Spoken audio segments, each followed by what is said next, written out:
Okay, so we ended before the dinner break. I hope everyone enjoyed their dinner. At the concept that if there is no victim, if no actual wrongdoing has taken place resulting in harm to someone else, there is no crime.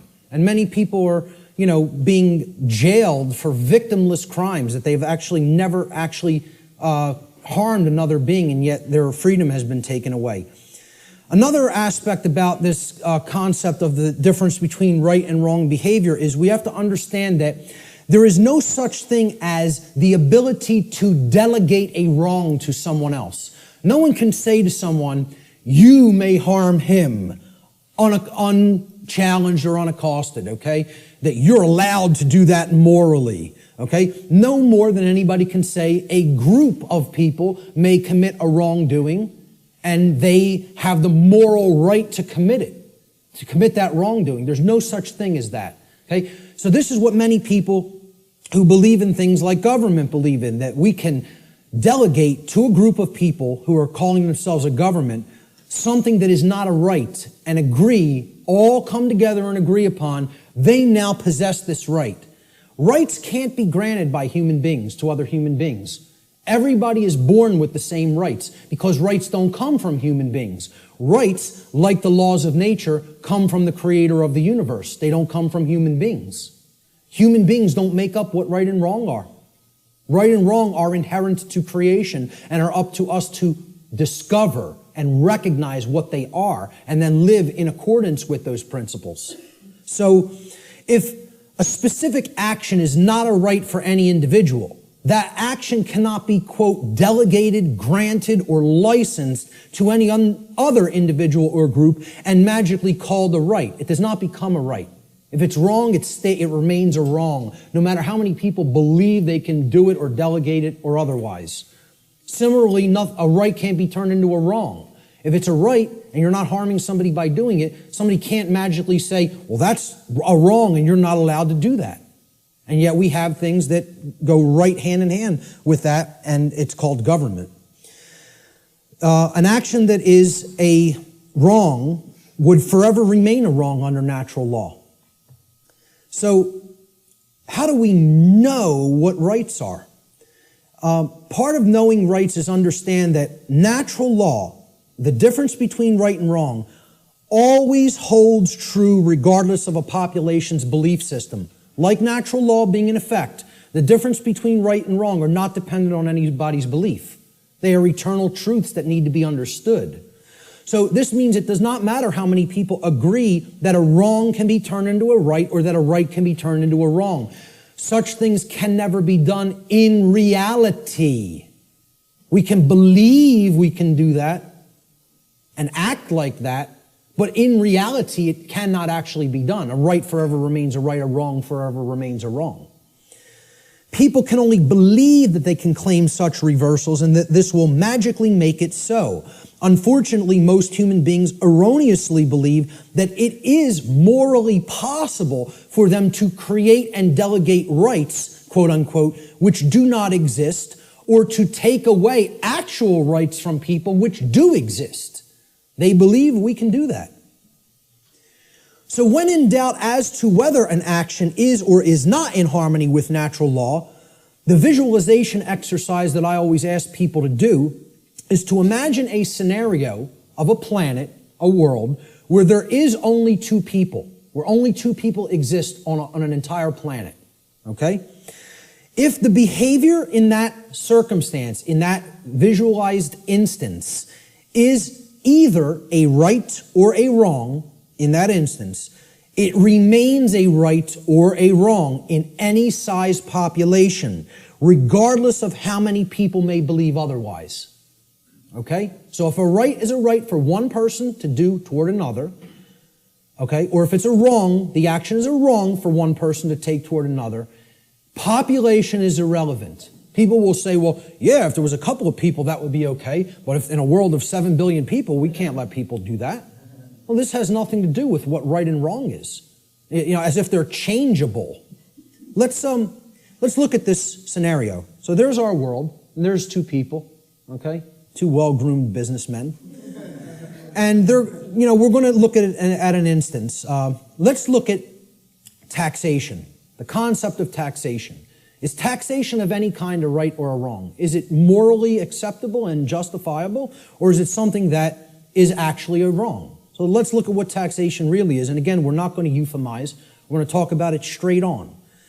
So here's what taxation is. It's not what I believe it is. I'm getting down to the heart of the matter and describing what it actually is. Taxation is the claim that a specific group of people who call themselves government have been given a, quote, right. They've been delegated a right, okay? We've written down a law, and we say this people calling themselves the government and the IRS have a right to do this particular action, this activity, okay? This behavior. They've been given a right to confiscate, unwillingly, I might add, an arbitrarily chosen percentage of the product of another individual's labor. Now let me just start with this, right? If you ask anybody, how many are you going to voluntarily pay more taxes? Nobody will raise their hand. And you say, why not?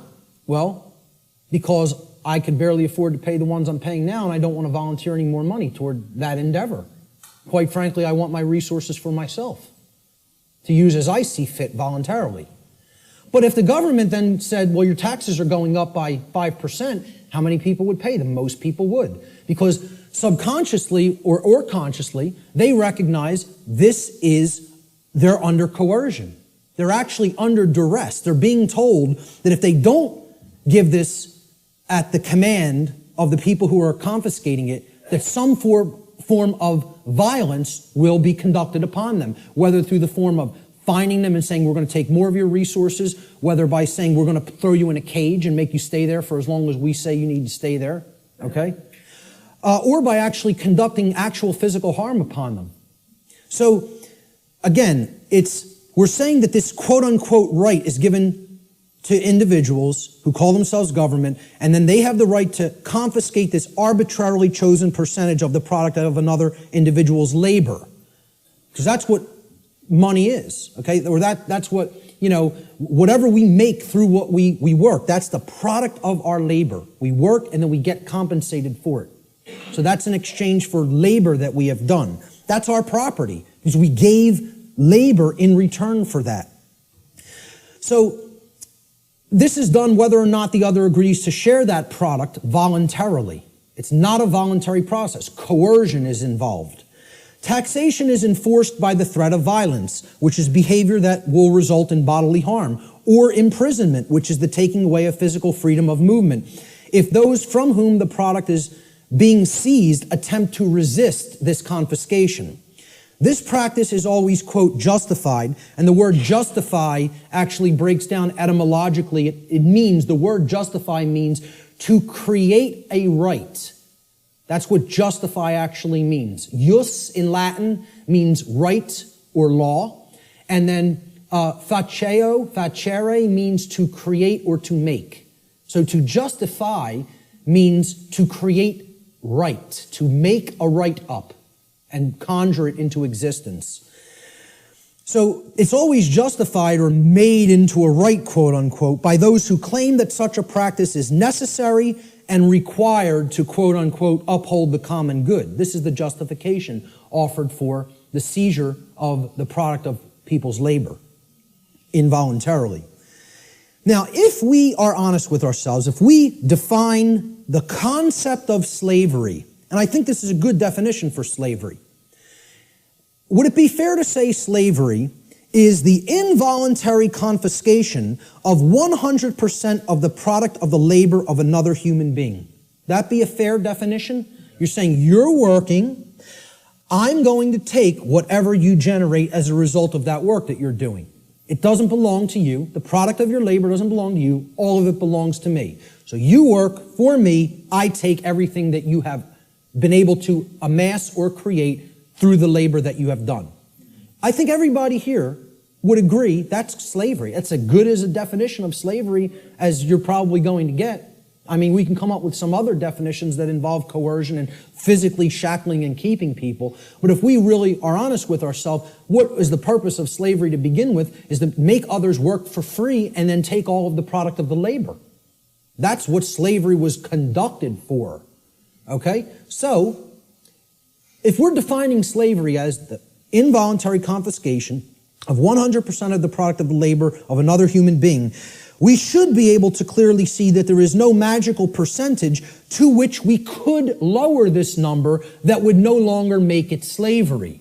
So I ask people, if the person who's saying I'm going to confiscate 100% of your labor and keep it for myself would say, well, I'm going to take 75%. I'll take 3/4. You can keep 1/4 of what you've created. Would that no longer constitute slavery? And I don't care what you say I'm going to use the 75% for. Okay? If you're telling somebody you have no choice, 75% of your labor belongs to me, would that no longer be slavery just because they allow them to keep 25? Okay, let's lower it to 50. Is it still slavery? Okay. Well, what percentage could it possibly be lowered to for it not to be slavery anymore? Only 0. There is no percentage that it could be lowered to for it not to constitute slavery. And again, if we're being honest with ourselves, many people want to justify this in many ways by saying, oh, it's used for services which someone doesn't have a right to refuse. You know, I tell people, hey, if I said to you, I'm a computer technician. You own a computer? Okay, I'm now your computer technician. You're not allowed to refuse my services. Just think about that for a moment. You may not refuse that I am now providing the service for your computer to keep it in good shape. Okay? First of all, what have I just taken from that gentleman? Right to choose. Free will. Right there, that's slavery. I don't even have to keep going and say, hey, if you refuse, or if you, whether you want or don't want my computer services, I'm now your technician, and I need $200 every year. I'll come over a couple of times. I don't care whether you're happy with my service or not, okay? And if you don't pay me, I'm coming and taking the computer. Now, is that really your property if you're living under that kind of duress? Or am I just a violent criminal who's saying I'm going to steal your stuff if you don't give me what I say? I'm holding you under extortion. That's duress. That's called duress. It means I am threatening violence unto the person unless they conform to my will. And that's what we're all held under. We're held under duress. All forms of taxation are duress.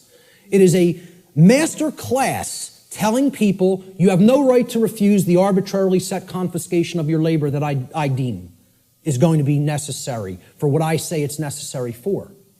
So how could you possibly claim that your home belongs to you if you're paying something called a property tax?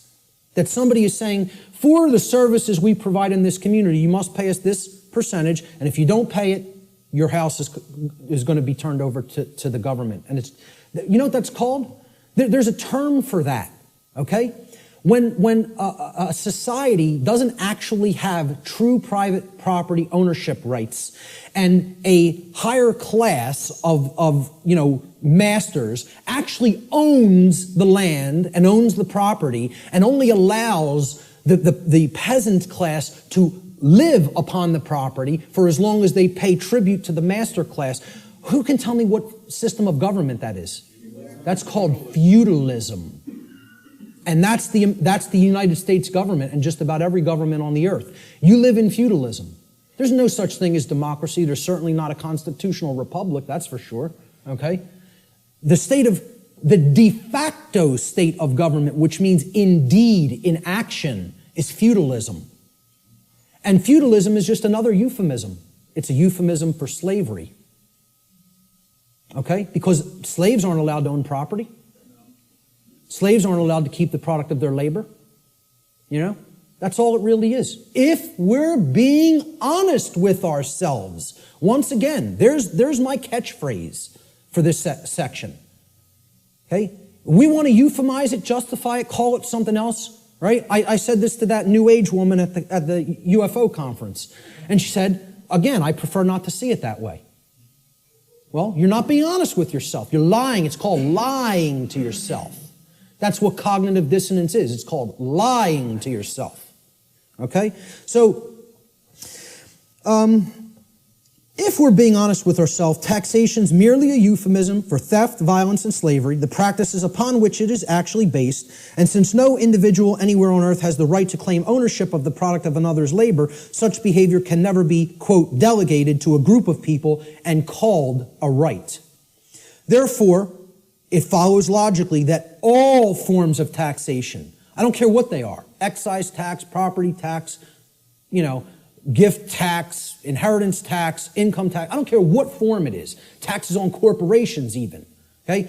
All forms of taxation are always wrong according to natural law because they are all based in the destruction of free will, they are based on coercion, and they are ultimately based upon violence, all of which are wrongdoings, all of which are forms of theft, and all of which not one individual has the right to perform upon another. And this is what people want to justify and believe can be magically turned into a right, just because they want to euphemize it and call it taxation. Let's look at another example. Prohibition. One of my favorite, it's one of my pet peeves, okay? I'm big into health, into eating right, okay? I'm huge into juicing. It's one of my favorite things to do. Purification of the body is part of purification of the mind, all right? But I'm going to tell you, I'm 100% for anybody being allowed to put anything into their body because they own their body. If I want to break up this remote control in little pieces and eat it with a sprinkling of pepper, then that's my right to do so, regardless of what the chips may do to my intestinal tract, okay? There's a reason I have the right to eat this remote if I want to. You want to know why? My body is my property. It belongs to me. Now, we did this in the natural law seminar. We asked people, do you own your own body? Almost every single student in the seminar, now, of course, they immediately answered, yes, I own my own body. The students grasped this, okay? The people they were asking the questions to, okay, because the students were doing the tabulation of, accumulating the answers from people that they asked the questions to. And one of the questions I asked them to ask people is, do you own your own body? Almost every student in my first natural law seminar, when they asked people if they own their own body, they came back to the next class and almost every student said, almost everybody they asked that question to paused for a long time and thought about it. Had to sit and think about this question. Could not immediately spit out, absolutely, my body is my property. And because I think people want to overthink things and say, well, am I going to own my body forever? I'm going to die one day. Does that mean I don't own it now? What's the over-intellectualization and mystification of this concept? I tell people, I recognize fully I'm going to die one day and this flesh is going to crumble and pass into the earth, okay? Does that mean I don't own my body right now? I'm using my body right now. That's why I own it, specifically. Specifically because my consciousness inhabits this body and I'm using it as the vehicle for the expression of my consciousness is the very reason I own my body, okay? And people can't spit that out. It's like unfathomable to me. The ridiculousness of some of this, that the human mind could be worked into the situation that it has been, is almost incomprehensible. So let's go forward with prohibition, okay? It's the claim that a group of people who call themselves government have been given the right to prevent others from putting any given substance into their own bodies, and if others refuse to comply with those terms, that they will be fined or imprisoned. And it should be self-evident that if an individual's body is actually their own property, and it is, then that individual always maintains the natural right to decide what will or will not be put into their property, which is their body. Why can you put what you want into your car or your home? Because you own it. It's your property. Okay? Technically, it should be. I mean, technically it isn't really, but my whole point is nobody else can tell, no other individual can tell you what you can and can't put into your home. Okay?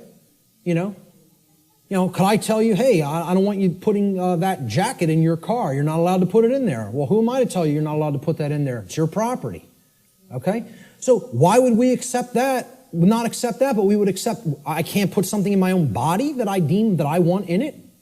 Okay? Because people can't separate the act of imbibing the substance or putting the substance into the body, okay, from the action that people may subsequently take. And they're two different things. So somebody might go out and want to get smashed tonight and do a bunch of drinking, but if you then go out on the street and start clubbing somebody with the nearest available blunt object, you don't have a right to do that. You had a right to go drinking, okay, any more than you would have a right to go snort some cocaine or bang some heroin into your arm, okay?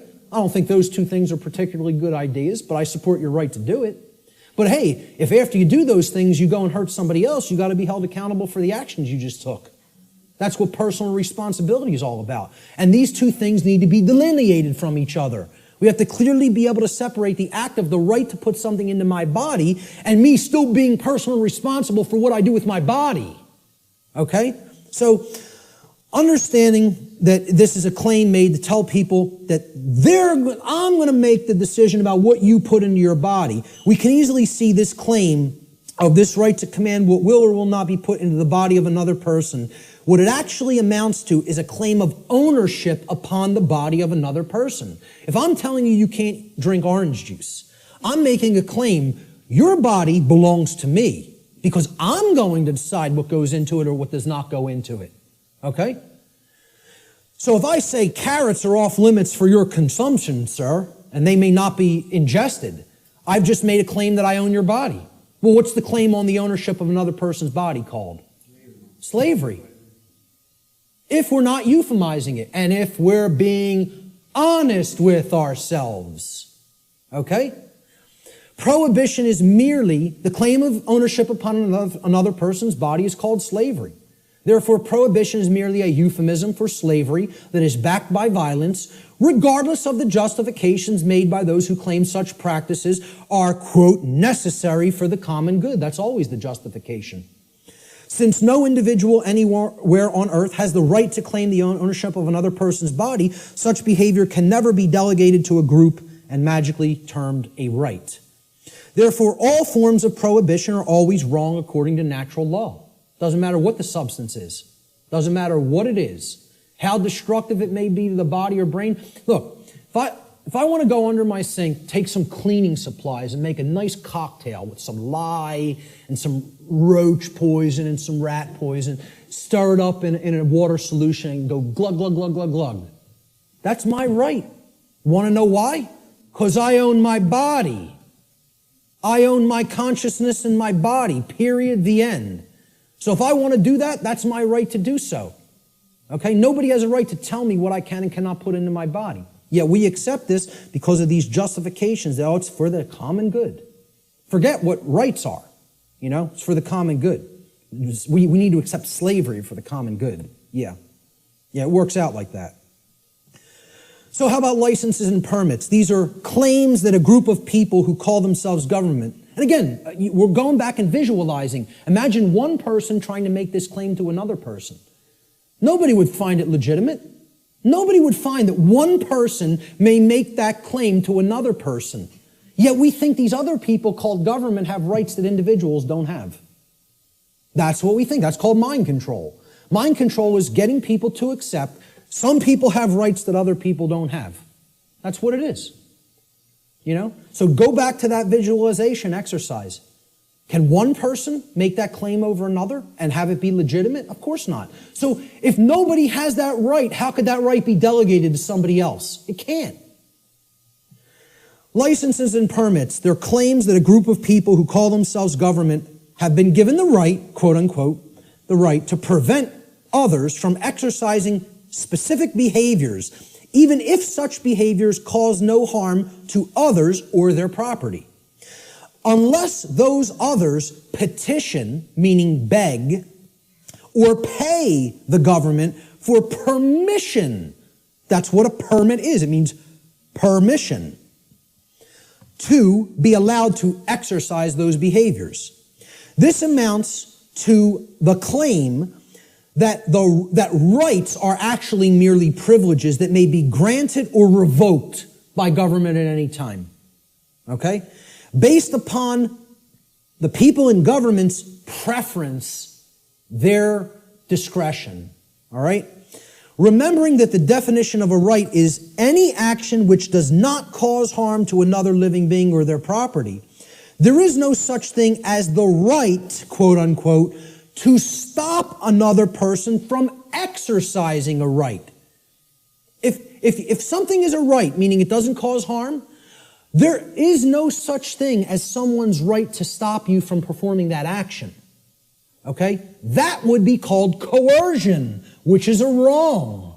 Okay? So the actual ingestion of, let's say, marijuana, for example, harms no one else. You can put that into your body, sit there perfectly peacefully, and not cause harm to another living being. That's called a right, for the very specific definition that it caused no harm. Okay? I would not have the right to tell another individual, you may not do that action. That would be a wrongdoing. Well, it's the same thing for something when it comes to licenses and permits. You're telling people, hey, if you pay me $50, I'll let you smoke that marijuana without doing violence to you. Unless I change my mind. And then I won't give you a permit. I'll just say, hey, you're not allowed to do that. Even something that is a right, like assembling and speaking. Like what was done in the state of Pennsylvania a few years ago when the G20 visited it in the city of Pittsburgh. Okay? The city telling people, we have revoked the right to assemble and speak and petition for grievances. You don't have the right to come and speak. No protests will be tolerated or we'll hit you with sound and water cannons. You know? And people just laid down and accepted it. The whole city of Pittsburgh. You know? Because, oh, we're going to go and ask them for a permit. And they just said no. Nope. You don't have that right anymore. We find you on the street, you're getting blasted with a sound cannon and deafened. Some people went permanently deaf. Permanently deaf. Lost their hearing from what happened in Pittsburgh, Pennsylvania. You see the stuff that was happening in, it wasn't Egypt, where they were hitting people with water cannons recently and killing some of them. It was in the Middle East somewhere. Turkey, correct. You know? Hitting people, some people died getting hit in the eye with such pressure it hits the brain. People were dead from water cannons. They call these non-lethal weapons. Because they're telling you, you may not speak. You may not assemble. We're going to revoke that right, really. See, there is no right to stop someone from exercising a pre-existing right. That's you making the claim, I own your rights. That's what that's really doing. That's saying, I'm God, I get to grant what a right is or revoke what a right is at any given time. It's basically what it is. It amounts to someone claiming to be God. The claim over the rights of another person is called slavery. Even more so, it is the claim to be God, the claim that the rights of another flow from you. Therefore, licensing and permits are merely other euphemisms for slavery, regardless of the justifications made by those who claim such practices are, quote, necessary for the common good. Since no individual anywhere on earth, no single individual, has the right to claim the ownership of another person's rights, such behavior can never be delegated to a group and magically called a right. Therefore, all forms of licensing and permits, according to natural law, are always wrongdoings because they are always based in coercion and the theft of someone else's rights. So again, that's the visualization exercise. There's 3 quick examples. You have to envision there's only 2 people. Would one person have a right to conduct that action against another? If the answer is no, the right cannot be, there's no such thing as calling it a right and delegating it to other people and telling them now you're allowed to perform that behavior. It's always a wrongdoing. But people, because of this idea, this mind control called government, want to believe that that right exists, that we can delegate something that is a wrongdoing. Force versus violence. We need to understand that these concepts are complete opposites of each other. They are not the same. The terms should never be used interchangeably with each other because not only are they not even remotely similar, they're direct, diametrically opposed opposites. Let's look at the difference. They're often spoken about as if they're the same, and they're used interchangeably, when in fact they are actually diametrically opposed to each other. Force, the definition of force, is the capacity to do work or cause physical change in the physical world. Okay? For any change to be created in the physical world in any capacity, force must be used and applied. There's nothing you can do that doesn't require force if you're going to make a change happen in the physical. Okay? So, to set up this equipment, force was required. We had to lift it, we had to set it up, we had to plug in the cables. Force is required to do all those things. It's the capacity to perform physical activity, physical work. Okay? Action, force is actually action which is in harmony with morality and natural law, because the taking of it, the usage of it, doesn't violate rights of other people. So as soon as you're stepping over the line into coercive usage of force, that becomes violence. The initiation of force for coercive reasons, for coercive applications, becomes violence. That's what makes it violence. Force itself is not violence. As such, force is action which one always possesses the natural right to take, and this includes the defense, the physical defense of someone's person, their body, against the act of violence. Force may be applied in that situation. When you are accosted with violence, you do reserve the right to use physical force defensively against such an assault. Violence, on the other hand, and this is the key to keep in mind with violence, it is the immoral initiation of physical power to coerce, compel, or restrain unrightfully. No one has the right to ever enact violence, because violence is always starting it. Initiation, that's the key word there. It's the immoral, the unrightful initiation. So, teachers in schools will, if there's a skirmish that happens between a couple of male students one day, they'll say, it doesn't matter who started it. All that matters is who started it. All that matters is who started it. All that matters. Because the person who actually conducted violence is the person who struck first. They initiated the immoral use of physical behavior, of physical force, physical power to coerce, compel, or restrain. Therefore, when the person beats back that physical assault with force, they have not committed an additional wrongdoing. Okay? It's difficult for many people to understand who are in right brain imbalance. They don't want to acknowledge that you maintain the natural right to use force when you are accosted with violent behavior. If someone just came up to me on the street and started swinging, okay, because they want something I have, or just because they don't like the look of me for whatever reason, they don't have the right to do that. If I replied by beating back their attack with sufficient force to put that action down, how many wrongdoings would have been committed? One. Correct. One. Not two. One. Because I maintain the right to defend myself with physical power, with physical force when necessary, when violence, meaning someone else started the immoral behavior. That's what matters, the initiation. Who started it is all that matters. All that matters. And again, it's a very difficult thing for the ego to comprehend.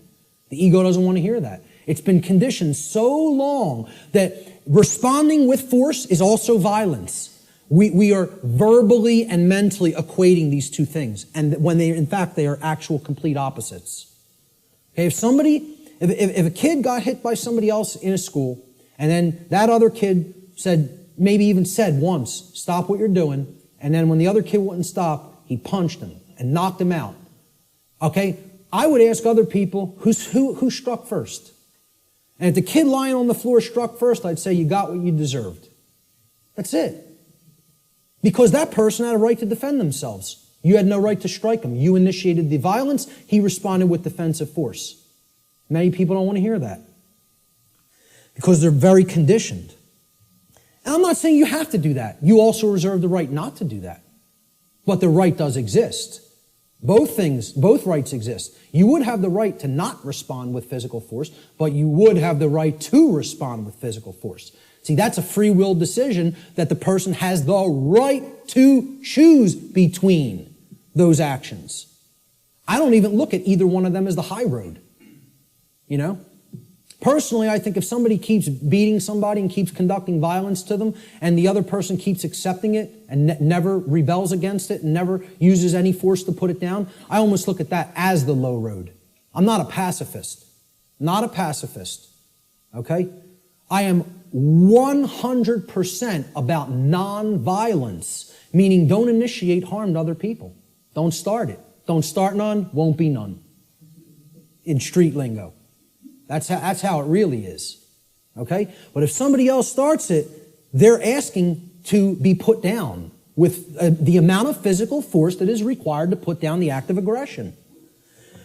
Violence is coercive action. See, that's the key. It's always coercion. Saying, you're going to do what I want you to do, or then I'm going to strike. Then I'm going to commit the act of violence. It's coercive. It's action which is always in opposition to morality and natural law for the very reason that it involves the violation of others' rights. That's why it's called violence. It's a violation. The act of violation it resulted in violence. Your rights have been violated. That's why it's called violence. It's the same root word. Violence is action which one never possesses the right to take, ever. There is no such thing as the right to commit violence. Doesn't exist. Because violence is the immoral initiation of physical power to compel, coerce, restrain, which no one has the right to do. No, you don't have the right, no one does have the right to initiate that type of action. Force, on the other hand, there is a time and a place to exert that force in a defensive capacity. All right, so we'll talk about that here. This piece of trash comes up to somebody on the street and says, give me everything that's valuable. I want your shoes. Oh, they're leather? Take them off. Take the wallet out, all the jewelry. Give me your purse. Give me your wallet. Okay? It's called a thug. Nobody would believe he has the authority or the right to do that, and we would have the moral obligation to obey this criminal. You know, if the criminal started calling himself government, we might start believing him. Right? But let's say somebody on the street saw what was being done, took out their own 9mm and blew this guy away. How many acts of violence were committed? One. They would look at it like that. But what I understand. But again, that's somebody saying, I prefer not to see it that way. Well, again, perception and reality do not really align in many cases. They're not the same. That person is incorrectly perceiving what is. They're not seeing the truth. And many people don't want to hear that that's the truth because they're very conditioned and they are very well-behaved slaves. You know, as harsh as that is to say. They don't want to understand that the inherent right to use force against violence exists and is always our right. Always. Now, I'm not telling you go out and immediately do that either because the perception is so screwed up in the body of humanity that the majority of people don't believe that would be a right. And they'll persecute you for doing it. You see, the self-defense principle is continuously being eroded. Human beings possess the natural right to defend themselves from violence with defensive physical force. A person who is accosted by violence possesses the right to stop the person who is conducting the violence from continuing to do harm to them with any amount of force that is necessary to stop the attack or the assault, okay, up to and including deadly force. I would say, if you want to be nice about it, give the person one verbal warning to stop. Say no once. After that, it's on. That's it. And that's really my policy. Okay? That would be my policy on the street with an individual. The problem is here, the so-called authorities of the government, like you say, don't want to see it that way, and they're constantly trying to take this right away from somebody. They're constantly trying to say, no, we own the monopoly on the usage of force, and all you may do is wait and be accosted and assaulted until one of us shows up. Well, you know what that's called? It's called a big crock of bullshit, is what that's called. And it shouldn't be accepted by anyone who has any common sense. Shouldn't be accepted by anyone. Unfortunately, again, like I said, people are very, very well conditioned. And they think that this is an example of two wrongs don't make a right. There's no two wrongs committed there. There's one wrong committed, and then there's a right that is being exercised. Big difference between exercising a right that involves the defensive use of force and committing a wrongdoing which involves the initiation of violence. And people got to get clear on this. They have to get clear on it. So the question becomes, does violence magically become a right when it's conducted by government? When they shut down people's free speech rights and assembly rights? Or when they conduct direct theft from people through what's this euphemized form of slavery called taxation? And like I said, I'm not asking you to accept or believe taxation is slavery. I'm telling you, if you don't understand that, you're wrong. I don't care what you think. I'm telling you it is that way in truth and in reality. Taxation's slavery. Shutting down of people's rights is slavery. Telling people what they may or may not put in their body is slavery. It's not my perception. That's what is. Okay? And that's what we're accepting as a people. We're accepting that.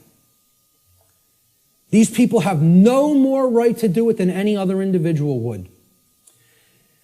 And this concept brings us to the way I try to define and explain to people what real spiritual enlightenment is.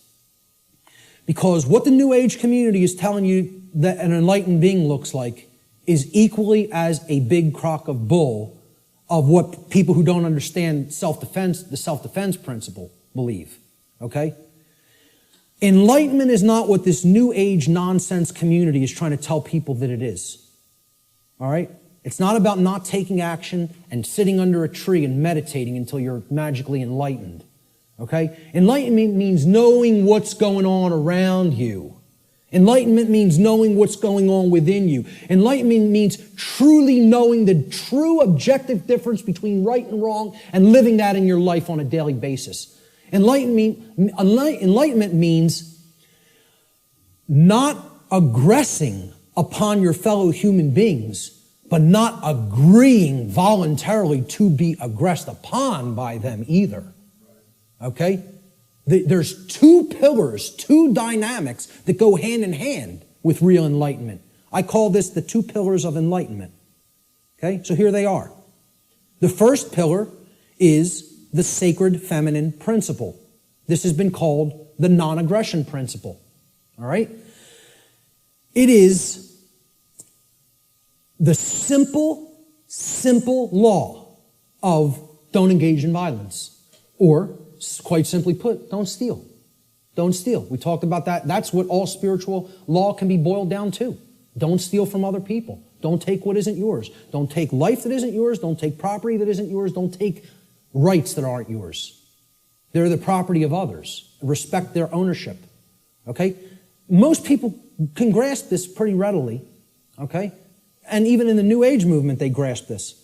In other words, don't immorally initiate non-rightful use of physical power to coerce, constrain, or compel the rightful physical behavior or free will choice of another sentient being.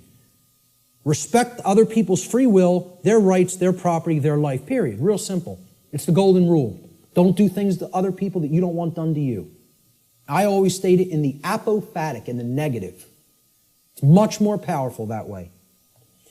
But there is a second principle, a second pillar or tenet of enlightenment, if you will. This is the sacred masculine principle. This is what religions of the world, whether they be government, organized religion of different regions of the world and cultures, the New Age movement, all right? This is what they want, they are seeking to suppress. Because religions are right brain modalities. They're right brain methods of mind control. Just like government, who thinks it's a monopoly on the physical use of force, that's a left brain imbalanced mindset. All right? The second pillar of enlightenment is the sacred masculine principle, which is also known as the self-defense principle. Your body's your property. You have a right to defend it when it comes under attack by violence. This principle states, sentient beings have the inherent right to use force to defend themselves from violence conducted upon them by another. This is the part many people don't get. You know, that's why we're not rebelling against our slave keepers, our slave masters who are masters of other people in their own sick, distorted, psychopathic minds and are nothing but thugs and criminals that people magically believe have the moral authority to continue to do what they're doing just because they euphemize slavery and call it government now. That's the sacred masculine principle. There is no such thing as an enlightened being that doesn't fully grasp both of these principles anywhere. Never has been. There's no such thing as half measures. You got to get them fully, both, or you're not there. And that's the problem. We're not all the way there. If people were already there, they wouldn't be tolerating what we're putting up with. More aggression against people's rights is being conducted in this country than when the founders of this nation actually separated from England. And they would have been horrified. I tell people, look, not to get nasty, but I tell people, if the founders of this country could magically come back to life somehow and see what's going on in this country, they'd take a piss on people. That's what they would do. That's how much disrespect they would have for what we're putting up with. You know? Again, just to say it the way it really is. That's what they would want to do to us. Because they would tell us, we warn you about all this. We warn you about it all. And you know what you did? You ignored it. Ignored it. So what did all those people who died in that revolution die for?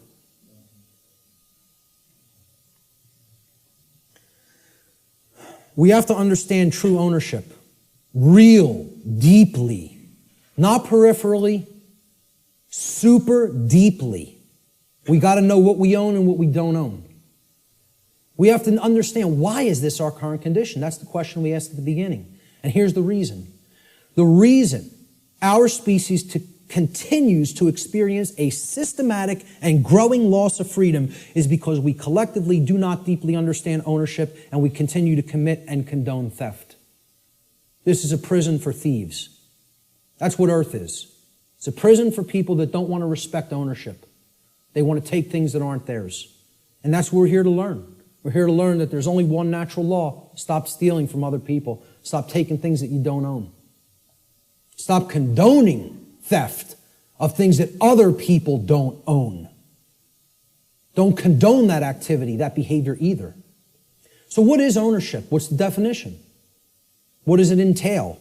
To own a thing means that regarding that thing, an individual maintains three basic things regarding it. The first is rightful possession. It means you acquired it without doing harm to somebody else.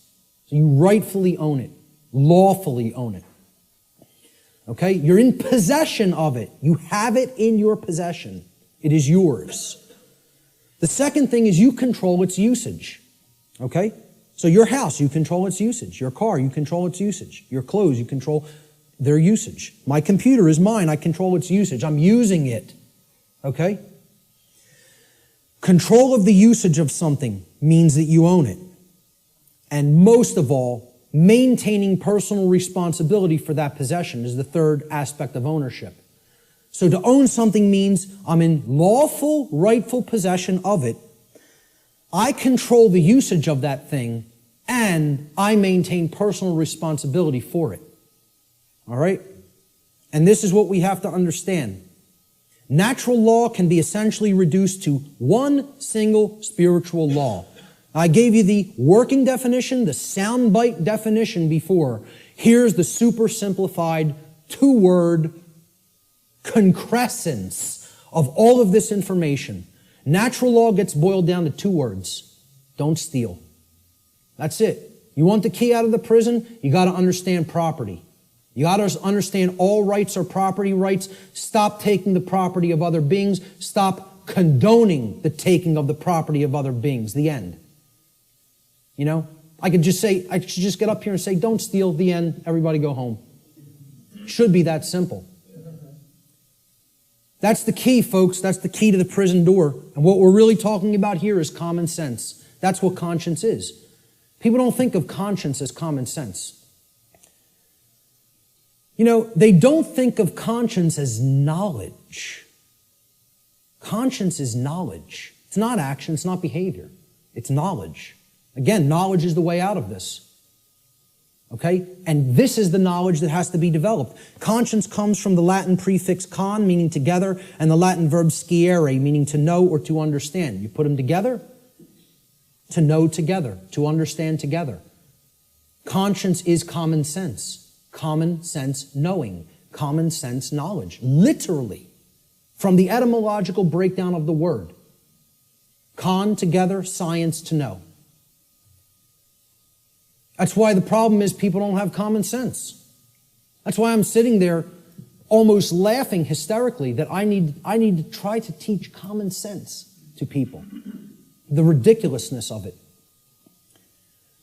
Now, what we all need to be doing is doing that work, I know you guys get a lot of this. We need to start reaching out to other people. I'm going to talk about that in a moment. Conscience, the definition of it is the definitive knowledge of the objective difference between right and wrong according to natural law. Objective. Definitive. Okay, it's not up for debate. It exists inherently and objectively. It can be understood, known, discovered. This is different from action. Conscience is the knowledge, then we act upon it.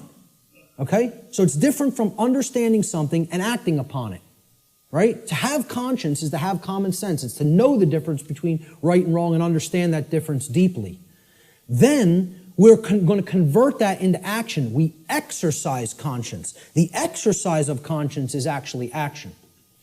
The exercise of conscience is the free will choice of right action over wrong action once the definitive knowledge of the objective difference between right and wrong according to natural law has been acquired and integrated into the being.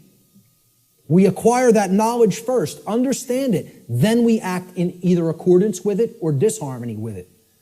If we act in accordance with it, it's called the exercise of conscience. That's action. The law of freedom. This is one of the basic laws within the body of natural law. It's real simple. The law of freedom states that freedom and morality are directly proportional. It's a mathematical equation that works 100% of the time flawlessly. As morality increases, freedom increases. As morality declines, freedom declines. This means the more moral a population is, the freer it becomes. The more immoral a population is, the deeper into bondage and slavery it goes. Another way of saying this is to say that the presence of truth and morality in the lives of the people of any given society is always inversely proportional to the presence of tyranny and slavery in that society. The more truth and morality there is, the less tyranny and slavery there is. The less truth and morality there is, the more tyranny and slavery there is. That's the law of freedom. And many people don't want to understand that. That these two things are inextricably interwoven and connected and can never be separated from each other. The presence of truth and morality in a society and the presence of freedom or its lack in a society. True freedom can never exist in a society that embraces moral relativism, which is the idea that there is no inherent and objective difference between right and wrong. So that humanity may just arbitrarily create or decide right and wrong for themselves. That's the ideology called moral relativism. As I've said before, it is the second tenet of the satanic religion. And it is deeply entrenched in this country and in the world. In our polls that we conducted, the psychological little tabulations that we did asking several people questions, 2/3 of people were moral relativists. 66%. Think about that. 2 out of 3 people believe there's no such thing as an objective difference between right and wrong and feel these are just constructs that exist by human beings and we get to make up what's right and what's wrong. 2/3 of people. That's where we're at. That's where we're really at. Natural law versus man's law or government. Here's the differences. Natural law is based upon the principles. It's based upon principles and truth, meaning things that are inherent to creation and are not made by humankind.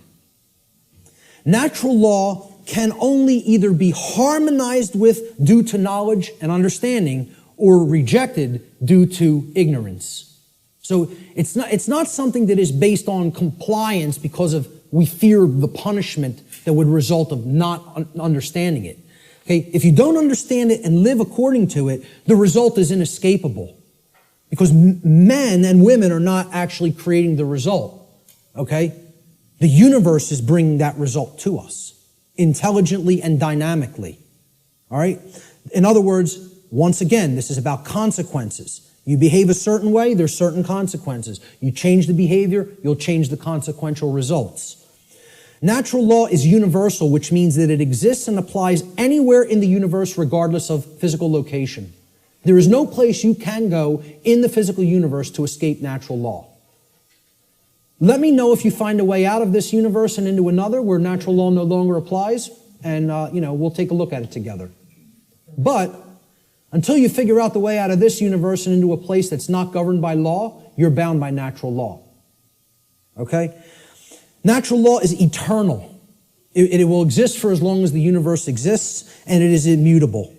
Exists and applies for as long as the universe exists and cannot be changed by anything humanity is capable of doing or any other species in the universe is capable of doing for that matter. Man's law, on the other hand, let's look at how this contrasts with natural law. It's not based on principles and truth. It's based on dogmatic beliefs that are programs that are running in the human mind. These are constructs of the mind that operate like programs. Man's law is complied with due to the fear of the punishment that will be conducted upon people who attempt to not comply with it. It's most of the only reason people ever comply with the law of man. And that's a very low state of consciousness, fear.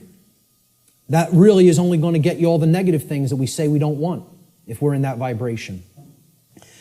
Man's law differs with location based upon the whim of legislators, like prohibition. Well, I'm allowed to smoke marijuana in one state, and then I could be jailed for it in another. My freedom can be taken if I cross this imaginary line. Okay, I'm a gun owner, okay? If I take certain weapons that I own across an imaginary line, I could be jailed for years. But over this side of the imaginary line, it's okay. And you're just exercising a right. Over here, it's morally wrong. We'll cage you for it. Over here, yeah, you're allowed to do that. You can have that high-capacity magazine. But over here, you're going into a cage for it, just by crossing an imaginary barrier called a state border. And people think that makes sense. They think the moral relativism of man's law makes sense. They actually believe something can be moral in one place and immoral in another place. You know? That's cognitive dissonance. That's holding two contradictory notions in the mind simultaneously and accepting them both when they're clear contradictions with each other. It's called lying to yourself. Let's be honest about what it really is. It's called lying to yourself. Man's law changes with time based upon the whim of legislators, which is also moral relativism. Prohibition in the 1920s. Oh, it was legal to possess and consume alcohol. Then for years it became illegal to do so. Then it switched back to becoming magically moral again. We won't cage you for doing it. Well, it changes over time based on our preferences and likes and dislikes. Yeah, we get to make up what law is, what right and wrong are. It's called moral relativism. All right? And it's one of the tenets of Satanism. So what does this mean for the law of man, actually? You know, that people seem to have so much respect for. You know, we're a nation of laws written by men. You know, we don't give a damn about moral law. We don't really give a damn about what's right and wrong. You know, but we have so much respect for the law of man, which people actually believe is somehow based in morality, when it's nothing of the kind could be further from couldn't get any further from the truth than that. It's based in moral relativism, which is about the whims of the legislator at any given time or place. You know, you listen to certain forms of music in certain countries in the Middle East, you could be jailed for years just by putting a certain song on. Imagine this. Now, and we would think that's unacceptable and deplorable. Yeah, we think, you have this 30-round magazine here, this state only allows 10 cartridges to go into a magazine. I bring the physical object, even if it's not loaded with any ammunition, into another state, I can be put in a cage. Physical piece of plastic. You know, it's just total nonsense. Either something's a right and you're allowed to own it and you need to be responsible for it, or it's not a right because you're harming somebody. You know, it doesn't get any simpler than that. So what's this all mean for man's law? In light of natural law, what does it mean? To understand natural law, what does that mean for the laws of man here on earth? Well, what it actually means, it's simple if-then logic to apply. If a particular man-made law is in harmony with natural law, then it follows logically that it is redundant. It is stating the obvious. It is stating what is already known. It's like saying, I'm going to write down, yes, during the day the sky refracts a blue frequency. The sky is blue. I'm going to write that down and make it so. Well, it's redundant. It's self-evident. You can go out in the sky and look at the natural color of the sky on a clear day and see what the frequency is with your own eyes. No, you don't need to have it written down. Okay? It's a redundancy. So if it's in harmony already with natural law, it's stating a truth that is already there. It's an inherent truth. It's pre-existing. It's self-evident. Therefore, the writing down of that concept and calling it a law is irrelevant and unnecessary. Now let's look at the opposite. What if something that man writes down as a law is in direct opposition to natural law? So if a particular man-made law is in opposition to natural law, it follows logically that it is both false, meaning that it is incorrect. Okay, that's what natural law is. It's based in truth, that which is. And it's also immoral. Because if it's not based in natural law, it means that it is doing something that is actually harming somebody by taking something from them that doesn't belong to you. Like taxation, like permits and licensing, like suspending rights that do already exist, etc., so forth. All right? So, therefore, it's wrong, and it cannot be legitimately binding upon anyone. You can't write down a wrong and say, this is morally binding upon you, even though it creates harm, it causes harm, yet you must follow it. You know, and people believe this. We asked in the natural law seminar, how many people believe that if a law is passed and it restricts a right that you feel you have naturally because that action that it's saying you may not do causes no one else any harm? Do you have any moral obligation to obey that law until you could find a way to get it changed? And over 2/3 of people said, yes, you have a moral obligation to obey that law. Because these people have the moral right to issue commands and write down laws that constrain you, even if that behavior actually doesn't harm anybody and therefore is a natural right. You would still have to try to find a way to get that law changed. Nonsense. Nonsense. No one can be legitimately bound to a dictate of man that prevents somebody from exercising a natural right. It's called mind control, is what it's called. So in light of the differences between man's law and natural law, in light of natural law, man's law is both irrelevant and unnecessary, as it is either redundant because it is in harmony with natural law, or it is completely immoral because it is in direct opposition to natural law. This is a system of slavery that is not needed. There is equality under natural law, perfect equality. Everyone has the exact same rights. No one has any more or less rights than anyone else. Also, since rights are not created by humanity, and since they are the birthright of humanity, gifted to us by the creator of the universe, no human being or group of human beings is actually capable, in reality, of granting rights to anyone else, nor is any human being capable of revoking rights from anyone else. Everybody has the same rights. No one can make up a new right. No one can grant a right to somebody that is actually a wrong. Does not exist, never has existed, never will exist. This is an illusory belief system. All right? I'm not telling you people don't believe that can be done. I'm telling you in reality, in truth, it can never be done.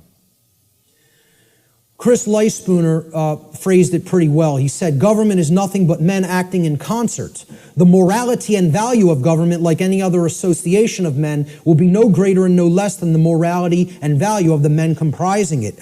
Since government is nothing but men, its inherent, quote, authority to act is in no way greater or different than the, quote, authority to act of any individuals in isolation, like that example of two people on the planet.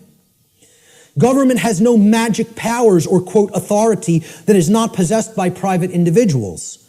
Let he who asserts that government may do that which the individual may not do assume the onus of proof. That means the burden of proof, and demonstrate his contention. And you know what? There's nobody on this planet that can do that. Because when it comes down to it, if you're telling somebody else they may either commit a wrong against somebody else or prevent someone else from exercising a right, that's a lie. And that does not exist. Not in reality. It exists in a diseased mind is where it exists. Only in a sick mind is where that belief exists. You have to be imbalanced in the mind, in the psyche, to believe that that's true. It's a mental illness. I mean, that's what it really is. The word government, you break it down. People say this word every day almost, and yet they've never looked at the etymological roots of the word.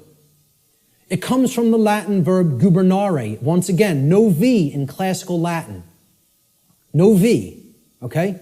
So again, V's were rendered as either B's or P's in classical Latin language. So you could write this in what would be more modern Latin as guvernare with a V. But in classical Latin or ancient Latin, there is no V, so it would have been rendered with a B, gubernare. Now, what's the election of a governor called? It's called a gubernatorial election. Gubernatorial. Gubernare is in there. Okay? Gubernare means to control. The verb gubernare in Latin means to control. The Latin noun mens, which is where the second part of the word ment is derived from, means mind. Okay? So you put these together, and the word government actually literally, from its etymological roots, means to control the mind. Or in other words, mind control. Now, I'm going to put something else up here for a moment. The etymological origin of the English suffix ment, M-E-N-T, is often debated in this etymological breakdown. All right? And I've gotten stuff about this constantly, and I've told people I'm not interested in hearing about it anymore. I know where this comes from. I know why the creators of the English language made it so. Made it like this. Okay? It is overwhelmingly clear by people who have studied linguistics and the origins of words, okay, in English from ancient languages, that the creators of the English language deliberately chose the Latin noun mens, meaning mind, to represent or mean in English the state of or the condition of.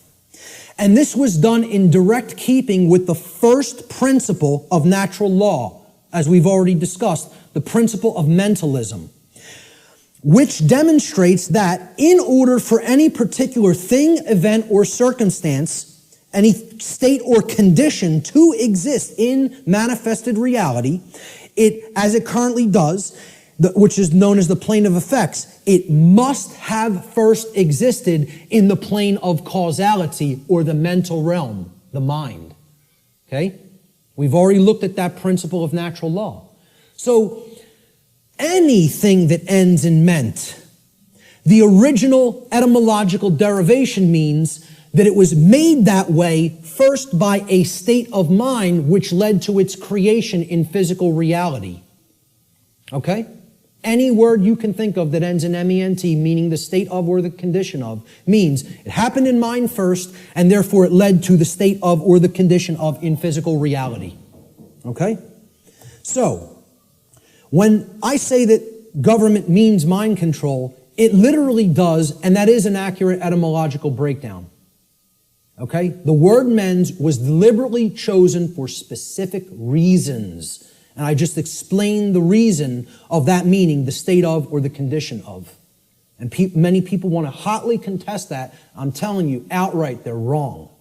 They don't understand why that was chosen. Mens, meaning mind, was chosen deliberately to mean the state of or the condition of.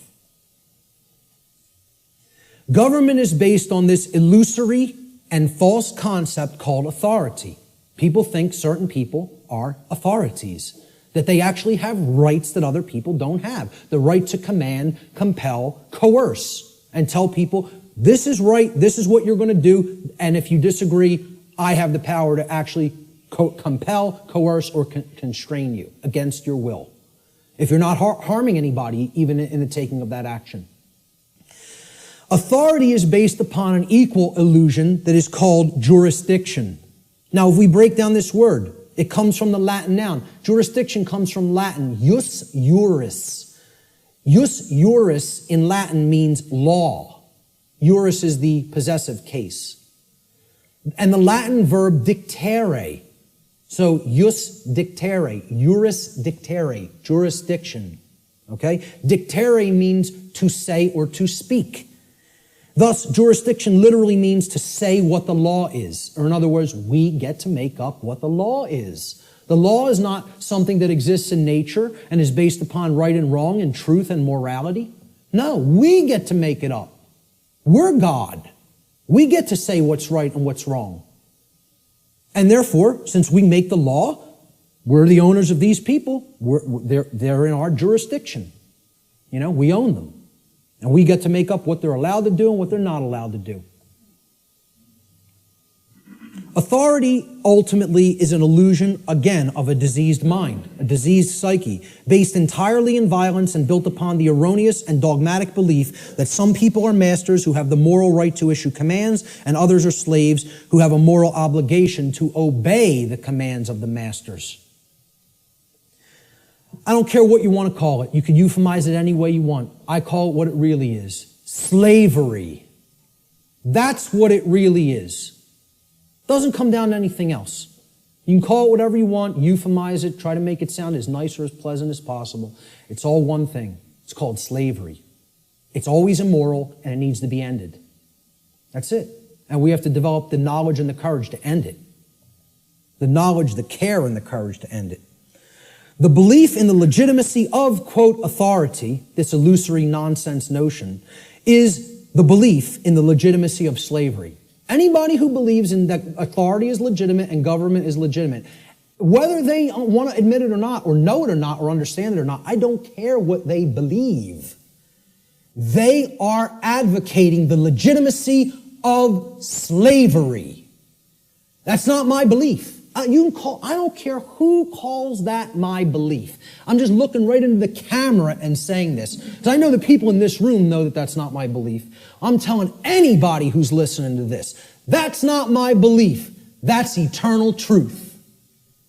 Eternal truth. Okay? You believe in these concepts, you are a supporter of slavery. The end. That's how it really is. Not because I said so. Because that's how it really is. Okay? And that's called mind control. For somebody to believe that slavery is legitimate, you gotta be under deep mind control. You gotta be either that or a sick, psychopathic, absolute piece of garbage. Okay? One of those things or another is true if you believe in those concepts. And again, I'm not afraid to tell it to somebody right to their face like that. I don't care. I'm not here to serve truth, make friends, or be liked. I'm here to tell people what the truth. I'm not here to serve human beings, make friends, or be liked. I am here to serve the truth. Whether it will be accepted is not up to me. I'm doing what I'm charged to do by creation. Okay? Whether it's accepted is somebody else's karma, not mine. Ultimately, authority is the idea that man can become God and through, quote, jurisdiction, dictate the law.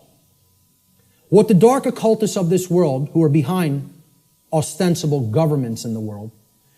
You know, they set up all of these institutions as temples, right? What this sick psychopathic priest class ultimately believes is they're going to become God. We're going to turn natural law on top of its head, and we're going to rule in hell. That's it. We're going to rule in hell. It's a religion. This is a religion. Okay, government's a religion. The concept of authority is a religion. Most people don't see it that way. And I mean religion in the term of false religion. Okay? It comes from the Latin religare. I laugh when I hear people say it comes from relegare or relegare, R-E-L-E-G-A-R-E, or relegare, okay? Which means to read over again, to go back over something that you've already read and read it again. It's the most ridiculous, nonsensical derivation I've ever heard for the word religion, to reread. I mean, please, let's put this to bed, folks. Religion does not mean to reread. It doesn't come from relegare or relegare. I can't remember which infinitive is used for that verb offhand, but it comes from religare, hence religion, R-E-L-I-G-A-R-E. All right? Relegare means to tie back, to hold back, or to thwart from forward progress by tying or binding. Tying up so that you can't move forward. That's what relegare is, and that is the etymological root of religion. Because a false religion is a system of control that is based in unchallenged dogmatic belief, which keeps the mind in a prison in order to hold back the progress of consciousness. And that's where the bulk of humanity is at, in a brain cage. They're in the mind cage, okay? There is a positive connotation of religion. It also means to reunite with.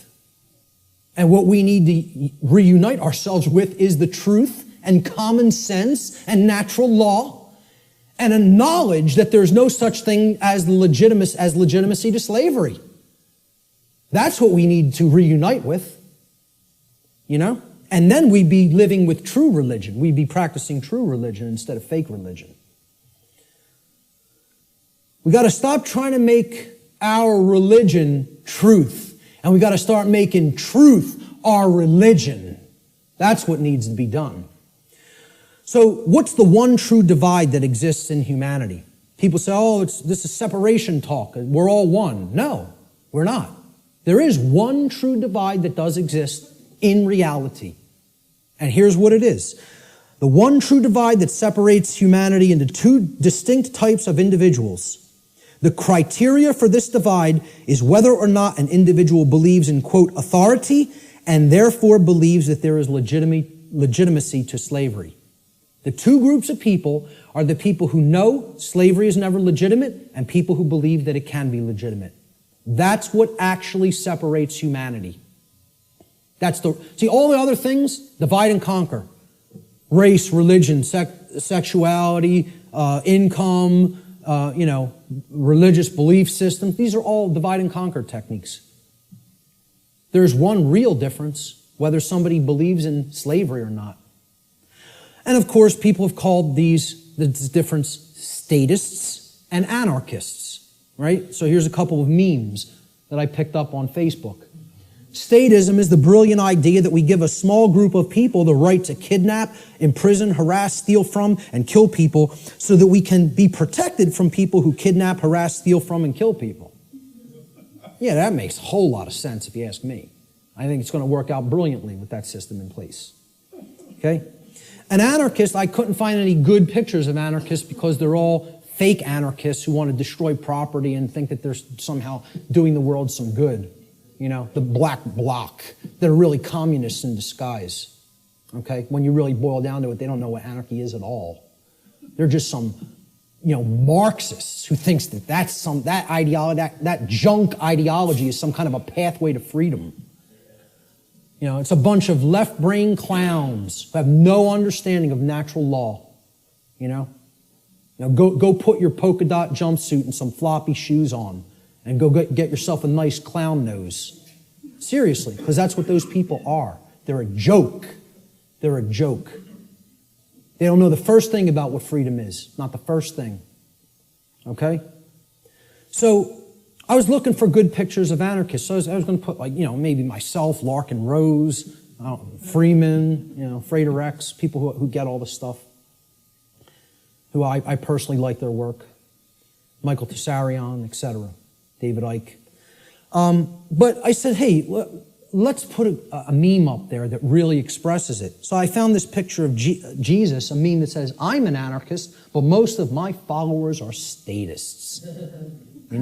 People who are these fake-ass Christians who believe they somehow are following the teachings of Christ, and they believe in government, they believe in financial institutions, they believe in organized religion. These are the three things that killed Christ, if you even accept the historicity of the event.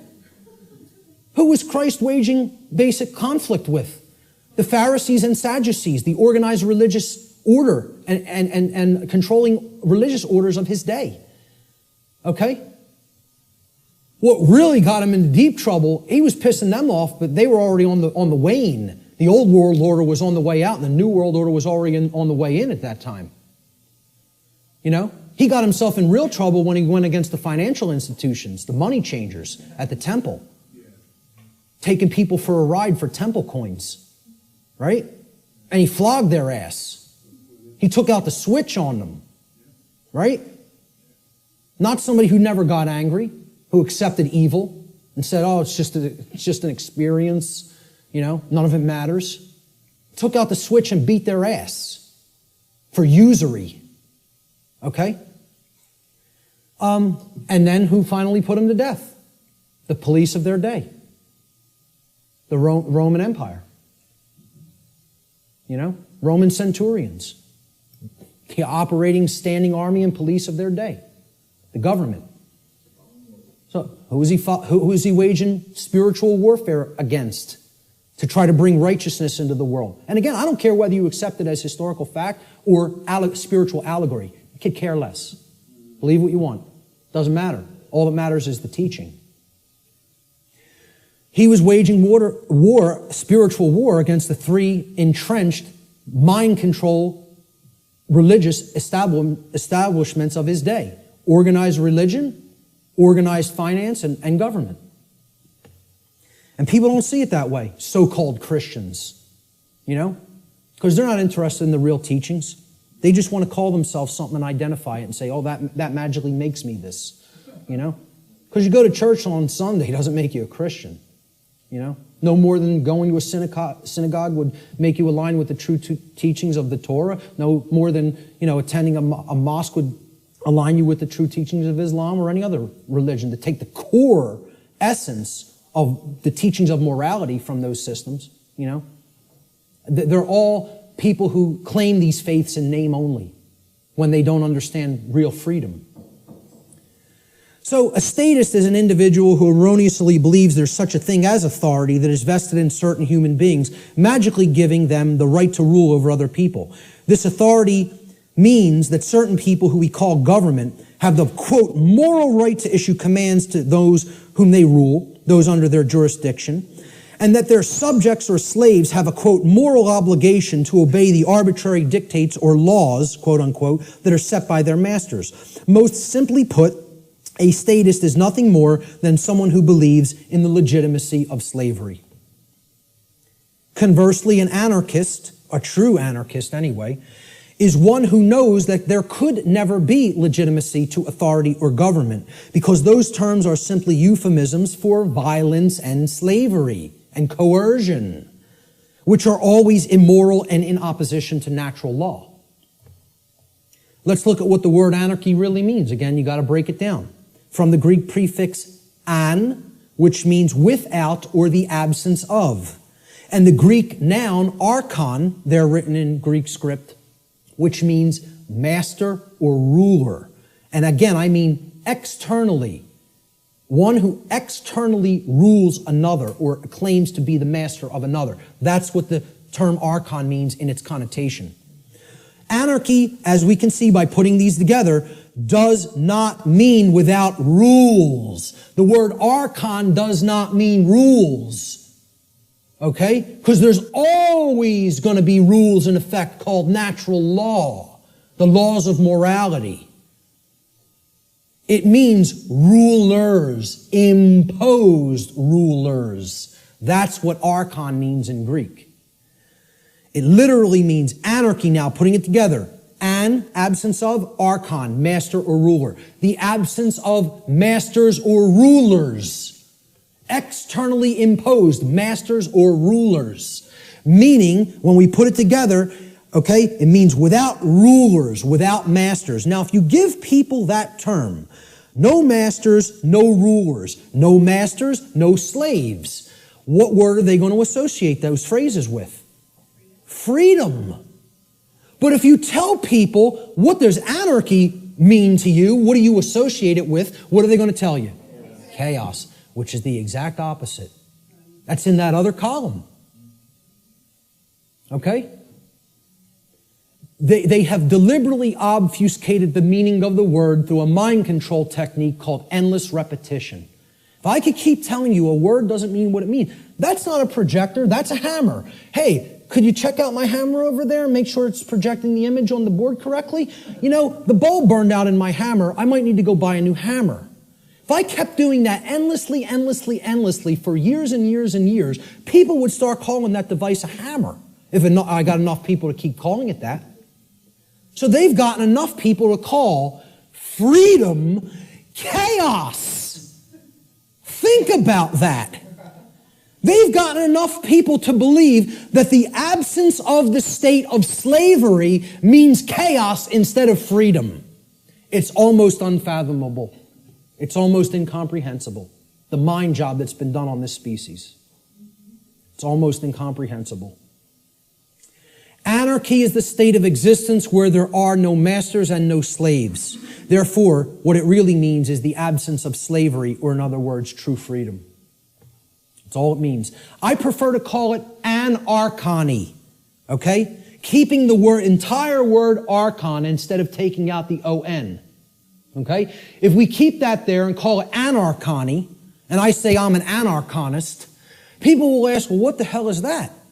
And then you could really break the word down and say the absence of archons, the absence of those who would claim to be masters over a population of slaves. That's what an anarchonist is. It's saying that's illegitimate, that's unnecessary, and that we need to do away with that state of existence. Okay? So we look at these two, this true divide again, the statist and the anarchist. I call the statist the archonist. This is somebody who believes in the legitimacy of the archons, the rulers. Okay? And I'll be talking about in future presentation the concept of the archons more in future presentations. And the anarchist, as it's been called, I think should be called the anarchonist. Because that's somebody who knows that there's no legitimacy to the mastery over other people, or the rulership externally over others, keeping them as slaves or subjects. There's no legitimacy to that. And that's the one true divide that separates all consciousness here on the earth.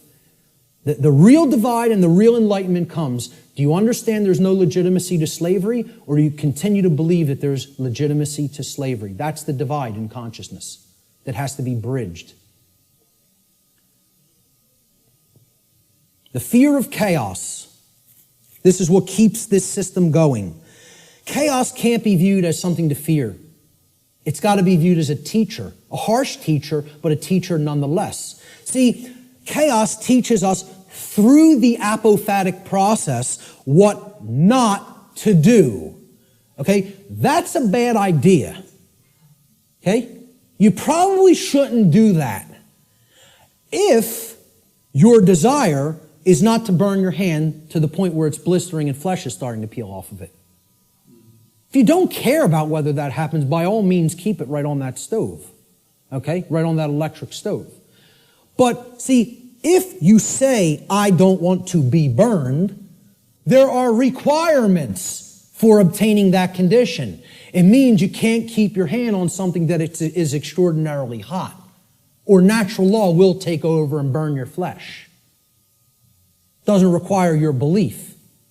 That's how it works. Well, this is humanity.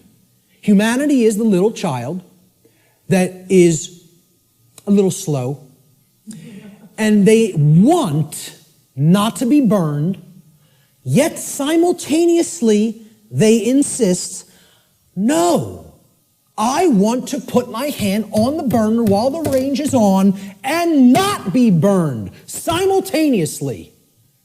Well, good luck with that, folks, because it doesn't work that way.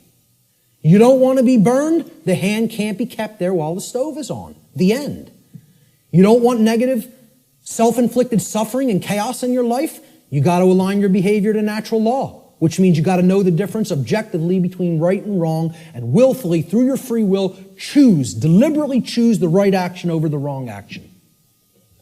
Then you won't be burned.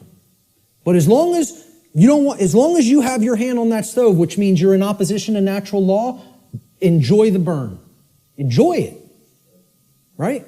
Get used to it till the flesh melts off the bone and then the bones turn into dust. Because that's what you're going to get. That's how it works. And again, nobody wants to hear that. They don't want to hear that the natural laws don't care about you.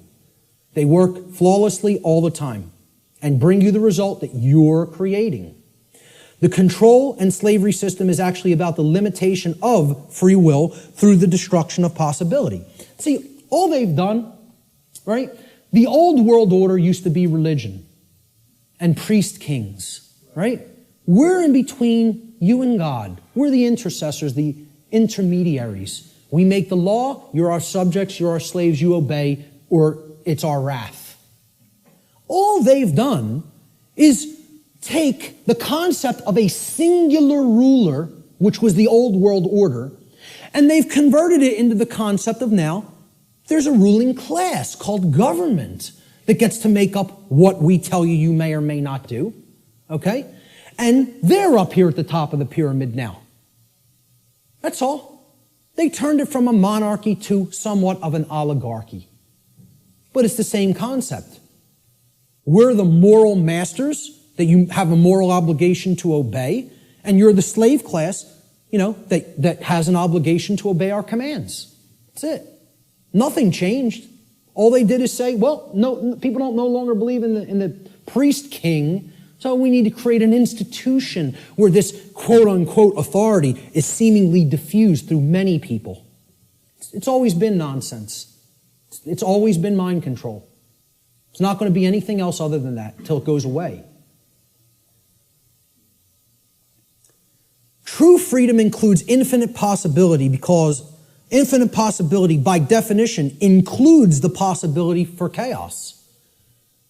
For real freedom to exist, we have to accept, hey, things might not go right all the time. We live in a physical domain, a physical world. Hey, there could be dangers. Nothing could ever be sanitized or made completely safe as far as physical world activities are concerned.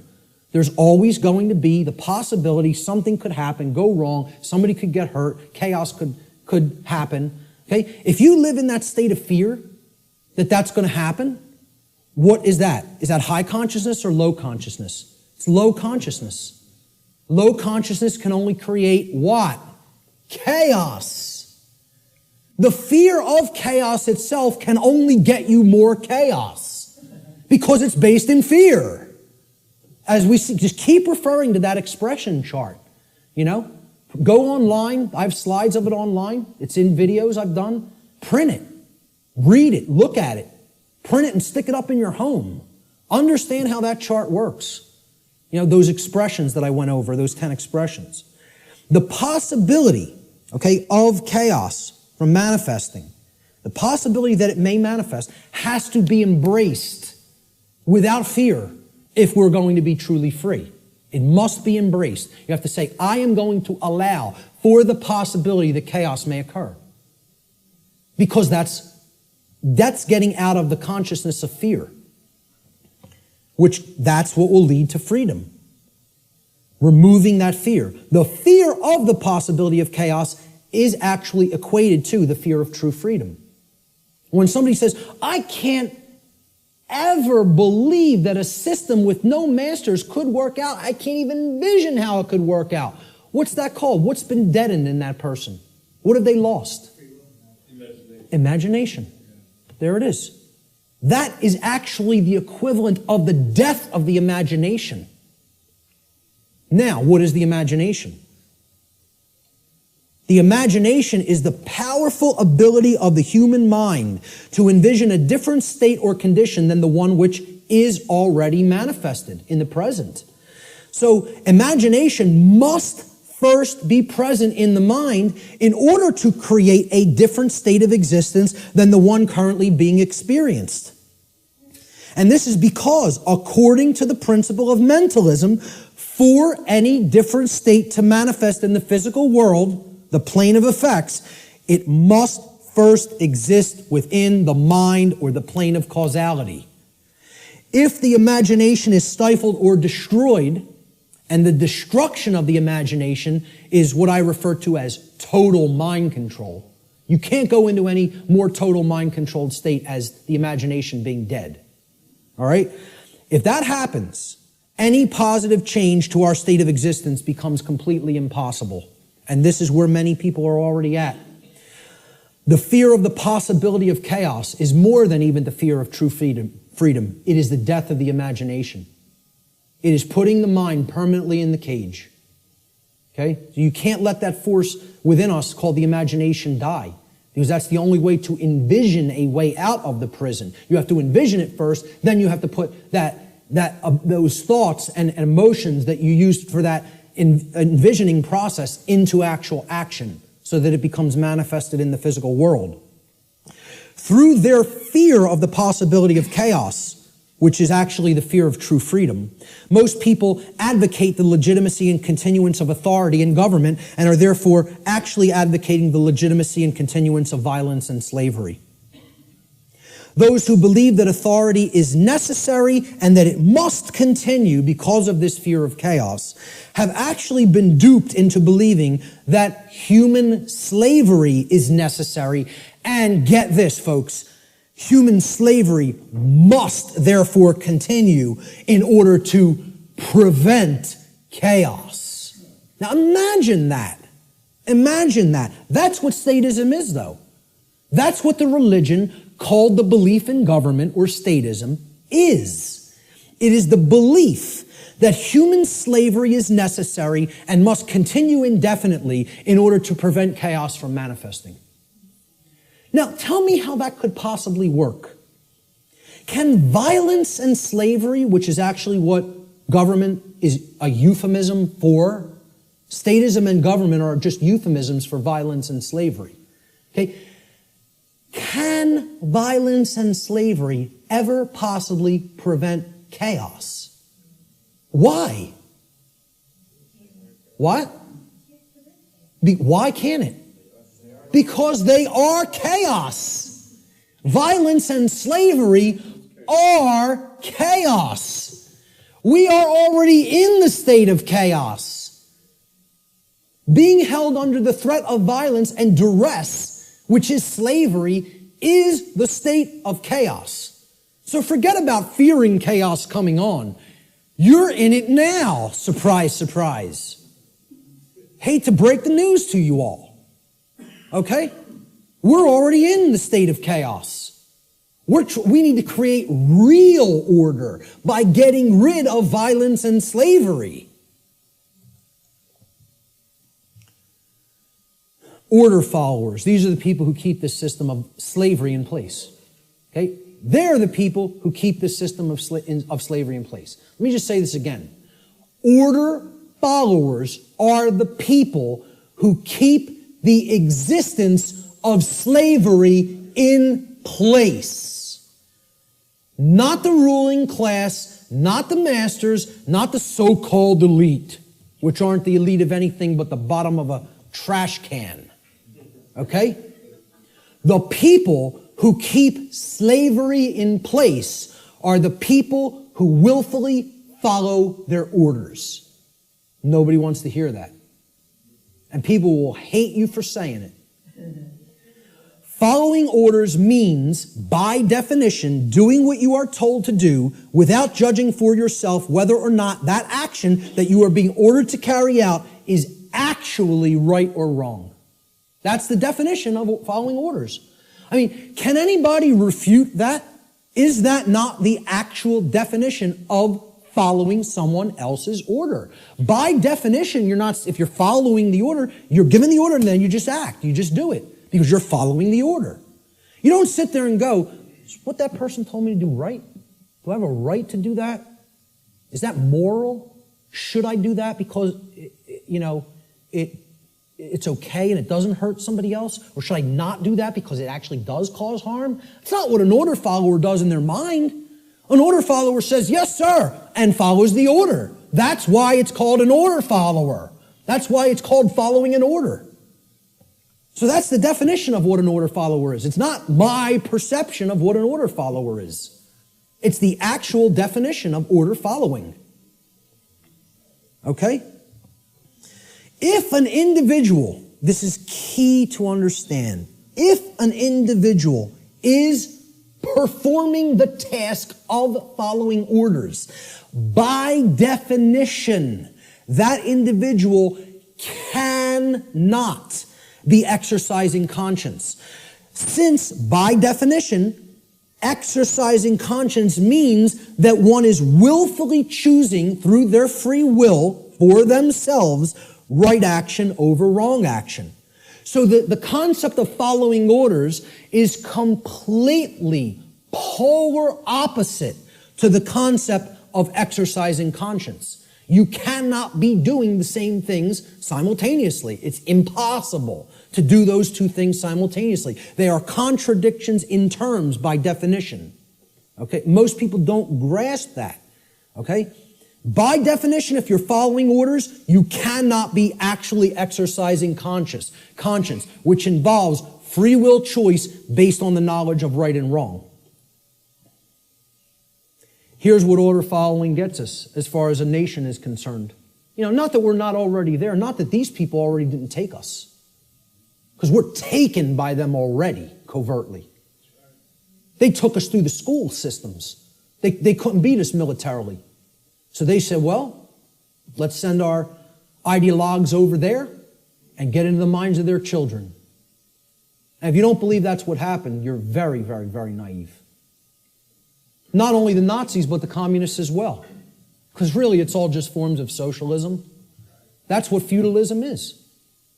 Worldwide socialism is, there's no such thing as private property. State owns everything. Rights don't exist. Property rights don't exist. Everybody's a feudal serf again. It's called neo-feudalism. I don't care which branch you come at it from. You want to come at it from the left, that's called communism. You want to come at it from the right, that's called National Socialism. Communism is international socialism. They're both the same force. It's called feudalism. Let's just call it what it is. It's called feudalism, which is in itself just another euphemism for slavery. They want neo-feudalism, which is the New World Order of slavery. Okay? And it's already here. It's not something that's coming. It's here now. The object is to get out of it. This is the result of following orders. That's what following orders gets to society. Following orders should never be seen as a virtue. Following orders is evil. I don't care whether you're, I don't care if somebody who is considered a holy man gives me an order and I follow it, I've just committed an act of evil, as far as I'm concerned. If I'm acting based on solely what somebody else has told me to do, that's evil. There's no morality in it at all. At all. At all. It's not a virtue. It's evil.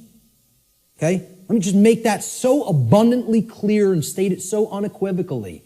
There's no such thing as any possible moral following of orders. The two terms are contradictory. All right?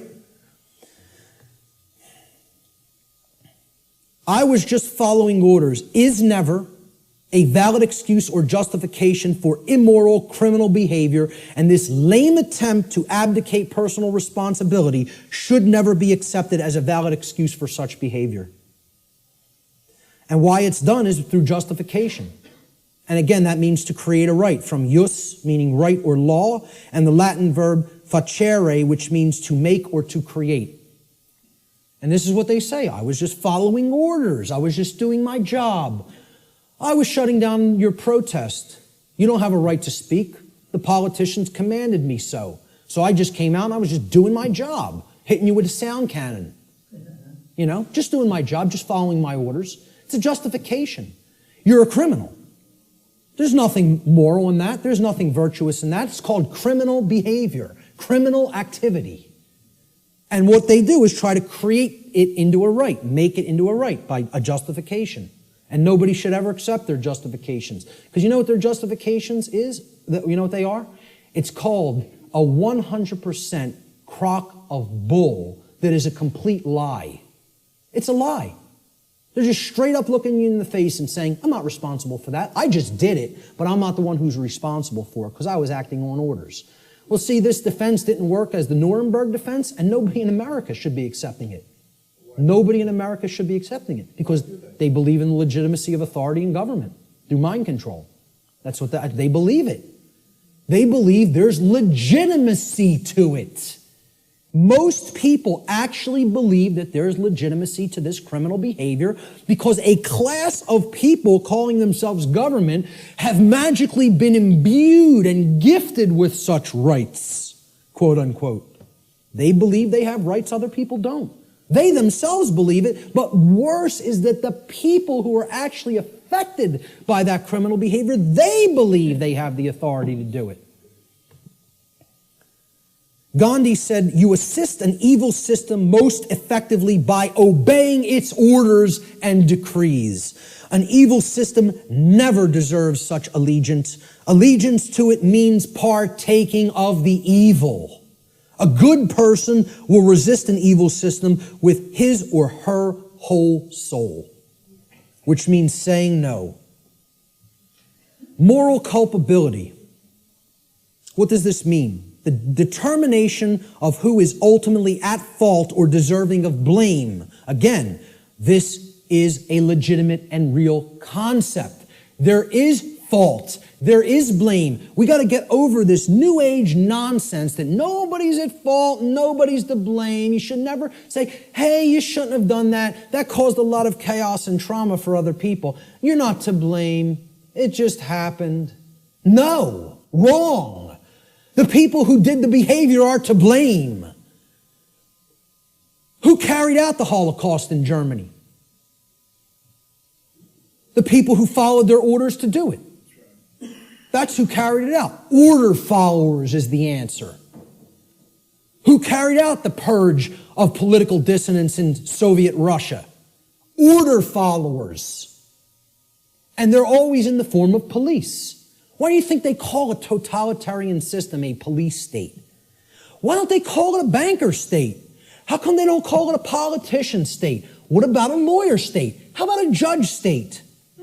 Why not call it any of those things? You want to know why? Because none of those people are ultimately responsible for bringing that condition into manifestation through their behavior. They're the order givers.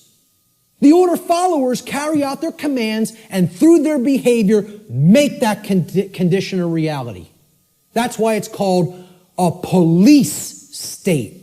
Because every police state that has ever existed has always been created by police who follow their orders because they don't want to take responsibility and think for themselves and know the difference between right and wrong for themselves like an adult. Instead, I want to be a child who obeys daddy because I have daddy issues. All right? And that's what it's really about, folks. We're going to get to that. There is such a thing as blame for the commission of actions which have resulted in harm or loss to others. This is what culpable means. It comes from the Latin culpa, meaning fault or blame. It means at fault or deserving of blame. Now, who's more morally culpable? The order giver or the order follower? And please recognize I've underlined and capitalized the term more. I'm not telling you the order givers are not morally culpable. They are. That's not the question. Are any of these people morally culpable is not my question. My question is, look at the full question. Who is more morally culpable? The order giver or the order follower? Always. Always. At all times and places. At all times and places. I put this meme up on Facebook, and I got some hate back for it. Okay? People don't want to hear this. Like I said, I'm not here to be popular, to make friends. I'm here to tell people what the truth actually is, and they have to accept it or reject it on their own. I made this meme and put it up on Facebook, and it had politicians on the left that said, my actions, underlined and capitalized, didn't cause that. And then there was some soldiers or Marines, whatever they are, order followers on the right side, and they're also saying the same statement. My actions didn't cause that. And then at the bottom, I just put this question. Oh, I'm sorry. Looks like, oh, I'm sorry. At the top, I put this question. Who is lying and who is telling the truth? So who's lying here? And if people can't see, I hope that they can see this horrific picture. This is the result of, bombings that took place in the Middle East around Iraq. And it's a father carrying his dead child in his arms. Okay? Maybe if bombs were raining down on our children, we might think differently about going in and waging imperialism on other nations. I don't know. Maybe we might think differently about it. Right? But when it happens to somebody else's child, that's okay. That's done in the name of freedom. Okay? Well, who caused this? Did they cause it? No, they didn't cause it. They are not the actual cause of this. Because you know what all they did? They signed some pieces of paper, wearing their expensive suits, okay? And they told these guys, they said, well, you're under our orders now. Go and bomb these people. And you know what these people did? Say, yes, sir, and go and drop the bombs. And fire off the ammunition. Okay? These are the people whose actions create things like this. Not these people. All they're doing is speaking into somebody else's ear. All they've done is speech. Speech, not actions. See, again, really look. My actions didn't cause that. Yes, it is. If these people are saying my actions didn't cause that, they're lying. Very, very, very painful and difficult thing for people to comprehend and accept. I'm not telling you shouldn't feel bad hearing this, but I'm telling you it's true. The painful truth, the order follower always bears more moral culpability than the order giver. For the reason that the order follower is the one who actually performed the action, and in taking such action, actually brought the resultant harm into physical manifestation. Order following is the pathway to every form of evil and chaos in our world. It should never be seen as a virtue by anyone who considers themselves a moral human being. Order followers have ultimately been personally responsible and morally culpable for every form of slavery and every single totalitarian regime that has ever existed upon the face of the earth. That's the painful truth that people don't want to accept because they want to believe the absolute nonsense that order following is a virtue of any kind. And it needs to be obliterated from the face of the earth because it's not the way to any kind of virtues or order. It's the pathway to evil and annihilation. That's what it is. Responsibility versus abdication. So why don't these people want to think for themselves? It's too easy. It's too easy to just follow the orders of somebody else. They believe somehow magically this absolves them of personal responsibility to choose right from wrong.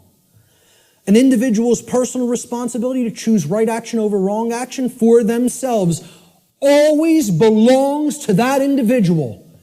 And that responsibility can never be given to another person or passed along. One can only claim and imagine that they can abdicate their personal responsibility for such choice to someone else. It can never actually be done in reality. You're only making a claim. I'm not responsible for that behavior because this person told me to do it. That's just a claim. And moreover, what it really is it's just a damn lie. Okay? More simply put, an individual is always personally responsible for their own actions, period, and the end. If you did it, you're responsible for it.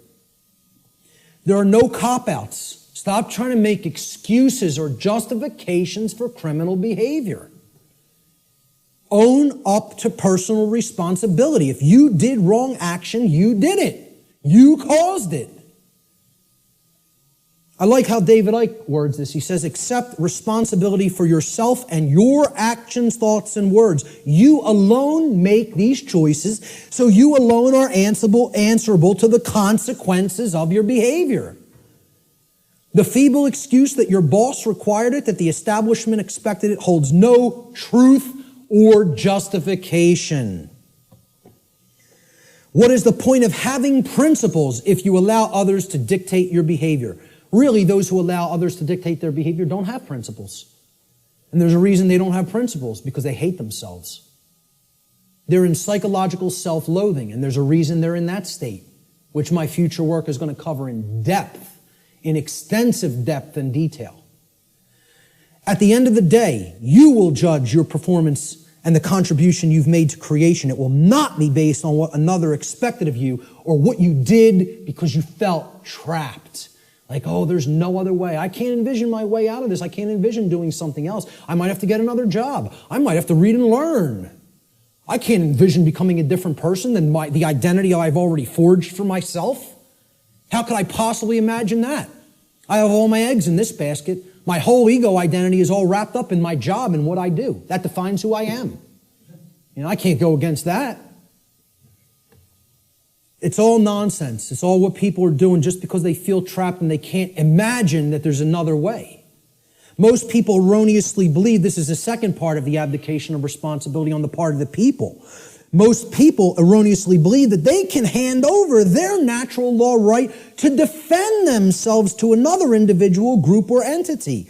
In making such a false claim that somebody else is my protector, somebody else, it's their responsibility to protect me, and defend me, they have attempted to abdicate a personal responsibility which actually always belongs to them and can never be given away.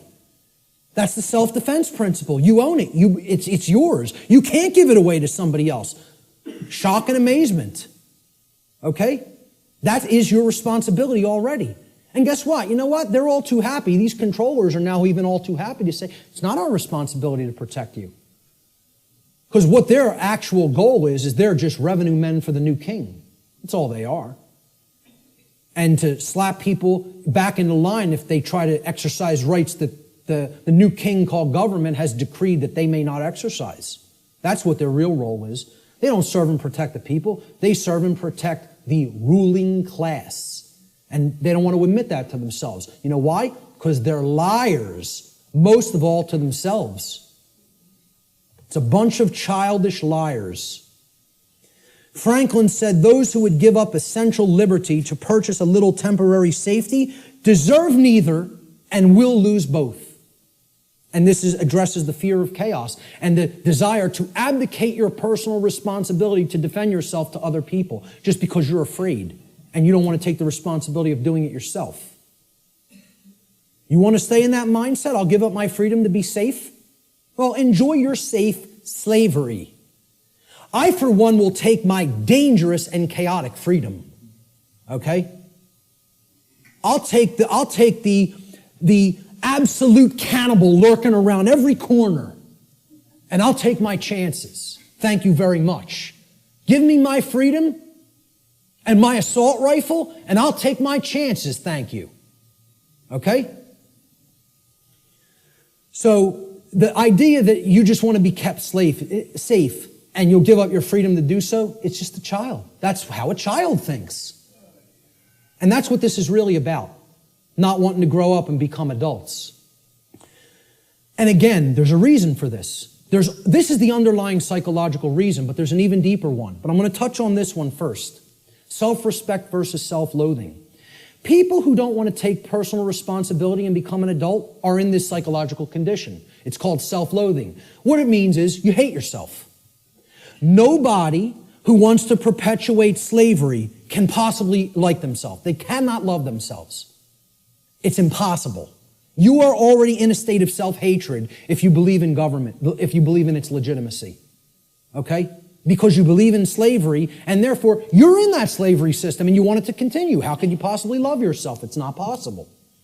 Self-loathing is the underlying psychological condition that causes people to attempt to abdicate their own personal responsibility to exercise conscience and fall into patterns of order following and justification. Just as it is not possible for an order follower to truly be exercising conscience, it is not possible for an order follower to truly love themselves. These two states cannot exist simultaneously. You cannot be an order follower and love yourself. It is impossible. They are contradictory psychological conditions. Okay? Here's what a self-loathing person really is. They're trapped in a trauma abuse victim cycle. A trauma happens, there's an abuser, there's a victim, and then it repeats itself. Because often the one who's abused becomes the traumatizer, and then the cycle repeats again. Talked about this pretty extensively on my podcast series. All right? That's what self-loathing, that's what this mind state, okay? This is a golem creature, okay? It's a 100% programmed and lifeless thing that is imbued with the ability to actually move like a robot. You can liken it to a flesh robot, okay? And it's a concept in ancient dark occultism, all right? And the golem is driven by the force of self-loathing. And that's what the order followers are. They're golems. Okay? I'm not saying this to insult people. I don't really care how people take it. I'm telling them what they really are and what the dark occultists think of them. They call them their dogs and their pets. That's their name for the police and the military. I did a whole series on that. Okay? And I'm not telling you that from book knowledge. I'm telling you that from their lips to my ears. That's what they call them. The golem is in this mindset. Since I have suffered, I will cause suffering to others. Since I can't deal with my nested psychological traumas and childhood issues and inadequacy issues, okay, I'm going to take out all of that nested subconscious psychological frustration on other people that I have no right to take it out upon. That's the golem mindset. Self-loathing is created when an earlier trauma has been suppressed and buried deeply into the subconscious. That's the role of the subconscious, to protect the conscious mind from traumatic experiences so that the conscious mind doesn't keep reliving it and therefore re-experiencing it in the physiology. However, if we never bring up that shadow material to the conscious level, it builds and builds and builds until it ultimately destroys us, psychically and spiritually. All right? Instead of confronting, dealing with, and healing that trauma, people don't want to do that work. It's too hard to dredge up that shadow material. It's hard work. Believe me, to come out of the mind state I was in, I had to do that shadow work for years of more suffering and pain, saying, what do I have to look in the mirror and confront about myself? And then work to change and admit thousands and thousands and thousands and thousands of times, I was wrong. I was wrong. I was wrong. I don't know how many thousands of times I had to look in a mirror and say that to myself. Sometimes to a point where I was so depressed I couldn't get out of bed for days. I would just sit and lay in bed and play doom metal all day. Literally, endlessly, repetitively. And just sitting there in that condition of total self-loathing and total depression because of what I know I took part in. And that I know was still my mental makeup, was still my psychological makeup that was going to take years to get out of. And I'm trying to explain this to prevent people from having to go through all that suffering. This knowledge can be gleaned without having to go down that path. It can be done. I'm not telling you that's easy work, but it is possible. Such trauma could take the form of feelings of inadequacy, whether they are real or imagined. And you know what that mind state ultimately is? It's a self-prison. That's somebody putting themselves in a cage. These people who want to take out their psychological frustrations on other people, they're prisoners. They are in the cage and they love being in the cage. They don't have any desire for freedom. The only kind of person that would have no desire for real freedom is a person who's in the psychological state of self-loathing and hates themselves and does not love themselves.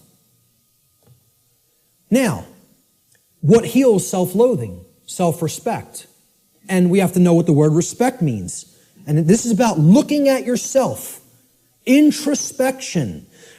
Respect comes from the Latin re, meaning again, and the Latin verb spectare, which means to look at. You put them together, to look at again, to take another look at. Well, what are you taking another look at? You're taking another look at yourself. That's what respect starts as. You can't give something to somebody that you don't have. If I don't have $10 in my pocket, I can't give it to you. If I don't have a coin in my pocket, I can't give it to somebody else. You got to have it first to give it. So nobody can give respect to anybody else unless they first developed it inwardly. Self-respect has to come first. And that's why these people don't respect anybody, order followers, most of all themselves. Until they do that work of self-introspection, they're not going to develop that self-respect. And I'm not telling you that's easy work. It's hard work that can take a lot of time. And it's dredging up shadow material that most people want to run away from. They don't want to confront that about themselves. Only self-respect can heal self-loathing and therefore help to put an order follower on the path to conscience. We need to take another look at ourselves. The lost word. All right, this is the end of the natural law segment, and I'm just going to talk about solutions toward the end a little bit. All right? The lost word. It's a concept in esoteric Freemasonry, which represents a state of consciousness that has been largely, quote-unquote, lost to the majority of human beings. In order to speak the quote-unquote lost word, a human being must work upon themselves in order to achieve a state of equilibrium or balance between the left and right hemispheres of the brain. In such a state of balanced consciousness, the being has come to know oneself, as well as the working operations of the macrocosm, meaning natural law. In doing so, that person has also come to understand the objective difference between right and wrong, or as these concepts are referred to in the tradition of Freemasonry, they have come to understand the difference between light, which is right, and darkness, which is wrong. Or light, which is knowledge of right and wrong, and darkness, which is ignorance of right and wrong, respectively. All right? What is the lost word, though? That's the lost word, ladies and gentlemen. You know the knowledge of the highest levels of Freemasonry now. Most actual Freemasons in the lodge system don't know the lost word. The lost word is no. And I would suggest to you, it is a dual word. The lost word is dual, meaning it's two things. It's not just one. It is the word no, N-O, and it is the word know, K-N-O-W. Those are the lost words. Okay? In the enlightened state of consciousness generated through the knowledge of natural law, a human being is finally able to speak the so-called lost word, which is no. No is the word of all power.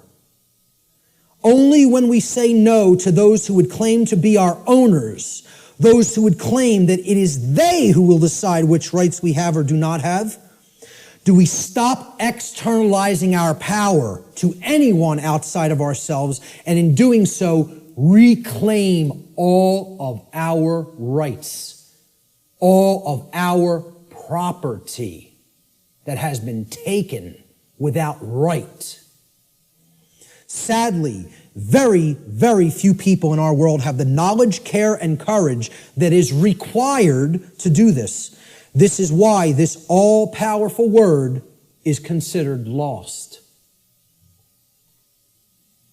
And there's the other variant of the lost word, know. Know your rights. The reason you have to know what the difference between right and wrong is, and therefore know what rights you have and what rights you do not have, is because those who do not know those things will never say the lost word to someone who claims to be their owner. They will not say no, N-O. So let's look at some solutions. I call this section Teaching Natural Law to Others. Because as we're talking about, education is the only solution.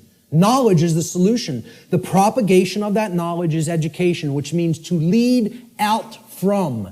Educare in Latin means to lead one out from something. And what is education? It means to lead one out of darkness, out of ignorance. That's what a real teacher does. You know, doesn't push somebody out. It says, I'm going to go first and show you the way. And you could follow, you know, if you feel that this is the accurate path.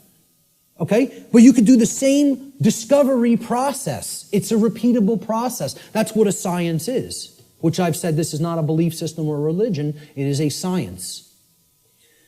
This is also known, teaching natural law to others, which is what I am doing, has been called in all of the positive occult traditions the great work. And I call it the true great work, because the dark occultists take everything and twist it around, and they have their own variant of the, quote, great work, which is creating a world of total slavery. That's the dark great work. I call this the true great work, or the light great work, however you want to refer to it as. It's just a piece of jargon. It's just a tag that we put on it. Shift happens. Well, maybe, but maybe not. The result's not guaranteed here, folks. The New Agers want to tell you it's all guaranteed, it's all in hand, you know. The Zeta Reticulians are going to be coming in from orbit any moment here, give us all the secrets to the universe, save us from our own ignorance, you know. You just got to wait a few more years or decades or millennia. But they'll be here soon. A quantum shift in human consciousness is required for humanity to become free of its self-imposed state of slavery. Unfortunately, this great change is not an automatic process, nor is it guaranteed to happen at all. We can be in this condition for a very, very, very, very long time. Or it can snowball and lead to total annihilation and the extinction of the human species. The positive outcome is not guaranteed. Anybody who thinks it is very naive and, you know, extraordinarily right-brained and overly positive. I'm not telling you the negative outcome is guaranteed either. I'm telling you it can go either way, depending on how consciousness goes. About how many people in quantum numbers are going to choose truth over deception. That's what's going to that's what's going to determine the outcome. Whether or not it will occur is a function of the human will to learn the truth and to teach it to others. This involves enormous effort, enormous dedication, and most of all, enormous persistence. You can't give up. Continuous application of will is required. Continuous work. In alchemy, there's a saying. It's like the catchphrase for the alchemical tradition. Labore et constantia. It means work and constancy. Continual effort. That's what's going to get this boulder up the mountain. That's it. And it's going to go kicking and screaming, folks, because of the level of calcification the human mind is at. I don't expect this to be an easy process. I'm not blowing smoke up your rear end and telling you, hey, come over and do the work, the great work. It's going to be so much fun. It's going to be so easy. We're going to get it done real quick, and everything's going to be fine. Okay? If I was some new age guru who was trying to get you all to believe what I'm saying, that's what I would tell you. Because all I'd be worried about is how popular I am and how many followers I can accrue. I'm not interested in that. I'm interested in telling you how it really is. That doesn't make me popular. As a matter of fact, that makes me hated by a lot of people. Okay? This is not going to be easy. A quantum shift has requirements. Quantum, the word quantum is derived from the Latin noun quantum. It's the same word in Latin as it is in English. Quantum in Latin means an amount, of something. In order to tip the scales of truth and justice back to balance, a certain amount of people actually need to be doing the great work to help others to receive truth. If we don't have enough people doing that, those scales are not going to tip in the opposite direction. Got news for you. We need to hit a critical mass number. Numbers are required. The New Age movement wants to tell you, no, numbers aren't required. A tiny, tiny, tiny, tiny portion can make great, great, great change happen. Nonsense. It's not called a quantum shift for no reason. It's called a quantum shift because quantum means an amount. Okay? You need to put enough force on that scale to get the truth to tip in the other direction. If you don't have that amount, it's not going to tip. All right?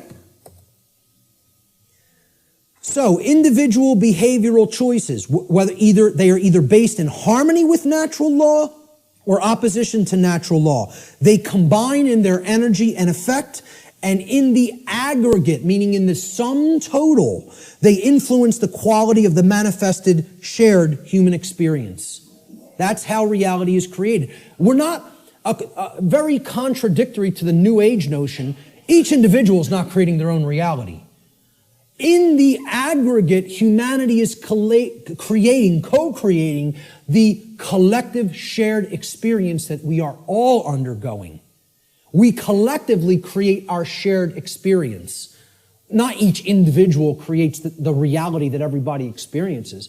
Yeah, you do create a microcosmic aspect of how you experience your life, whether you're experiencing self-inflicted suffering, large amounts of it or not.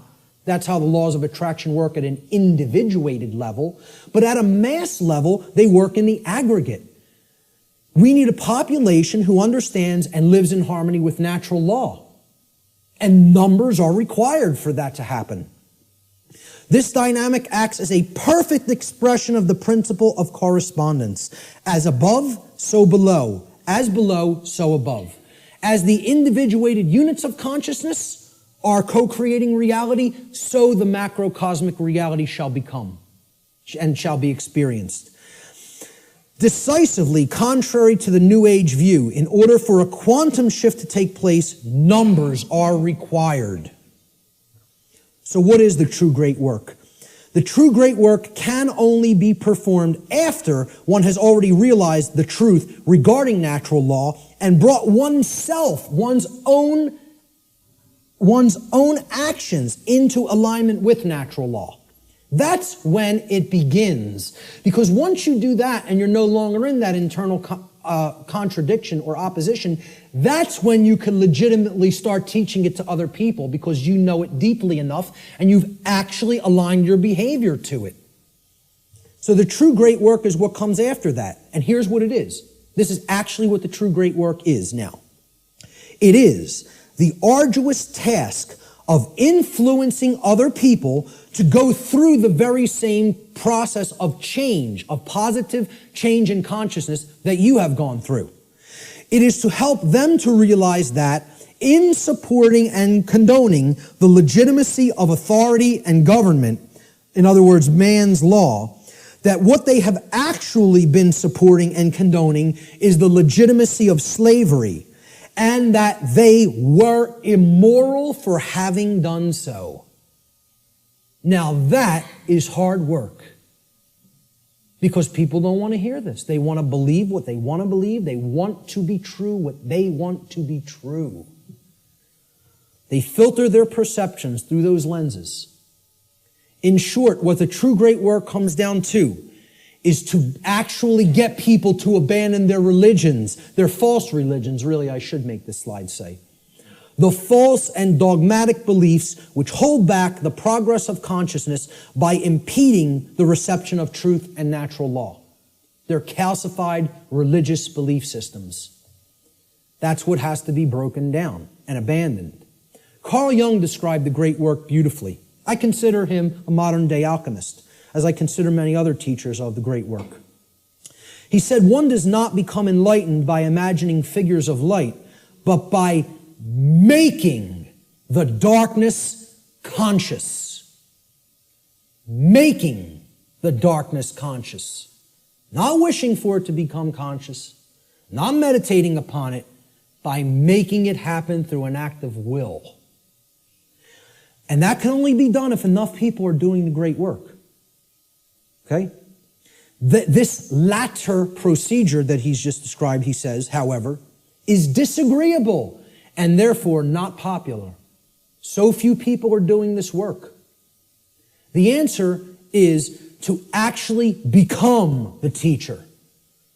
I don't do this because I want a lot of people to be students and follow what I'm saying. I could care less whether you follow me. Believe me, I'm telling you, the wrong thing to do would be to follow me. That's a bad example. You follow me, you're going to go down a deep path of suffering for many, many years before you come out of it. It would be a bad choice. I'm telling you to follow truth, to know truth. It has nothing to do with me. All right? When people hear that's what the great work is, to help change other people's minds, once you change your own, it's like this. Let me run away from that as fast as possible. Are you crazy? You want me to do what? That's the hardest thing there is to do. Exactly. That's why so few people are doing it. Many hands make light work. If we had more people involved in the effort, it might go smoother. It might go faster. Jefferson said, educate and inform the whole mass of people. That is the only sure reliance for the preservation of our liberty. Education is the answer.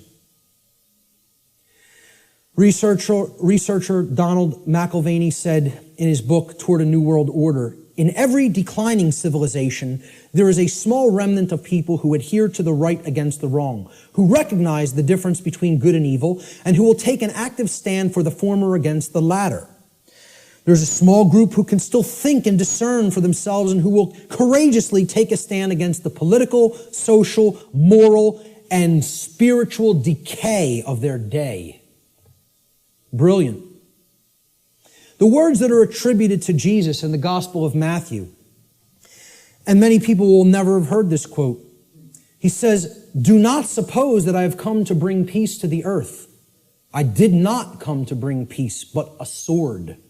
For I have come to turn a man against his father, a daughter against her mother, a daughter-in-law against her mother-in-law. A man's enemies will be the members of his own household. We're going to talk about who the enemy really is. Anyone who loves his father or mother more than me is not worthy of me. Anyone who loves his son or daughter more than me is not worthy of me. And anyone who does not take his cross and follow me is not worthy of me. Whoever finds his life will lose it, and whoever loses his life for my sake will find it. These are words attributed by Jesus, but what you want to put in place of Jesus is the word truth. The way, the truth, the light, knowledge of natural law, Christ consciousness, okay? He's telling you there are going to be people in your own family that aren't going to align themselves with right over wrong. They're going to continue to choose slavery. They're going to continue to advocate slavery. These aren't people who you want to continue to align yourself with if you have made an effort to truly explain what's really taking place. See, this is the concept of true forgiveness and turning the other cheek. It doesn't mean turn the other cheek and continue to ignore evil and excuse evil indefinitely while it destroys you. It means you have to give people who you're close with and you have an affinity with more chances than you would give just somebody who you don't know to learn the truth. It's like saying, because I really care about this person personally, I'm going to keep going back, and I'm going to keep hitting them with the truth. And eventually, if they come over to the side of truth and right, fine. But what he's saying here is eventually, this spiritual war is going to go hot, so to speak. And the people, even who are closest to us, if they don't align themselves with right, are the people who are ultimately continuing the evil in the world. They're the real spiritual enemy. What will this battle really be against, this spiritual war? Well, I say it will really actually be against inner demons that exist in the psyche of mankind. And these inner demons are egos that are hardened into what I've referred to as negative knowledge, emotional mind control, and the fear of true freedom. So negative knowledge is the concept that somebody already knows. They don't want to look at something because, hey, I already know what's really going on. Okay? It's the illusion of knowledge. The greatest enemy may not be ignorance, but rather the illusion of actual knowledge. And people don't have the truth. And not only don't they have the truth, so they're at zero there, right? They're at the 0 point there because they haven't really started looking into truth for themselves, but they're attached to all this stuff that isn't true. So that puts them in the negative. They got to do work to get back to zero of knowing nothing. That's why I call it negative knowledge. Got to do hard work to get back to a clean slate, to start taking in some good stuff. Many people are in that state, and the people who are in that state largely are the overly intellectual, the super left-brained, the left-brain prison, folks. Emotional mind control is the second inner demon. I encounter this all the time through people with my work, because many people don't have the thick skin to listen to somebody like me, and that's okay. That's all right. Again, what Art talked about is that in the ancient traditions, they talked about reserve the meat for the strong men and furnish the milk for the babies. All right? I'm not here to convert the babies. I don't have the patience for that. I don't have the energy for that. What I'm trying to do is get the other teachers ready who might have the energy and patience for that. Because that's not me. And I'm being 100% perfectly honest with you that that's not me. I'm not here to do that. Okay? I'm hoping to bring some other people that are most of the way there, all the way there, so they can start doing that on a wider scale. They're going to be the people who are going to work with people like that, not me. I'm just being honest with you about it. Emotional mind control comes in a couple of forms. Well, if this is unpleasant, the New Age variant is this right here. If it's unpleasant, I don't want to hear it, I don't want to see it, and I certainly won't want to tell others about it.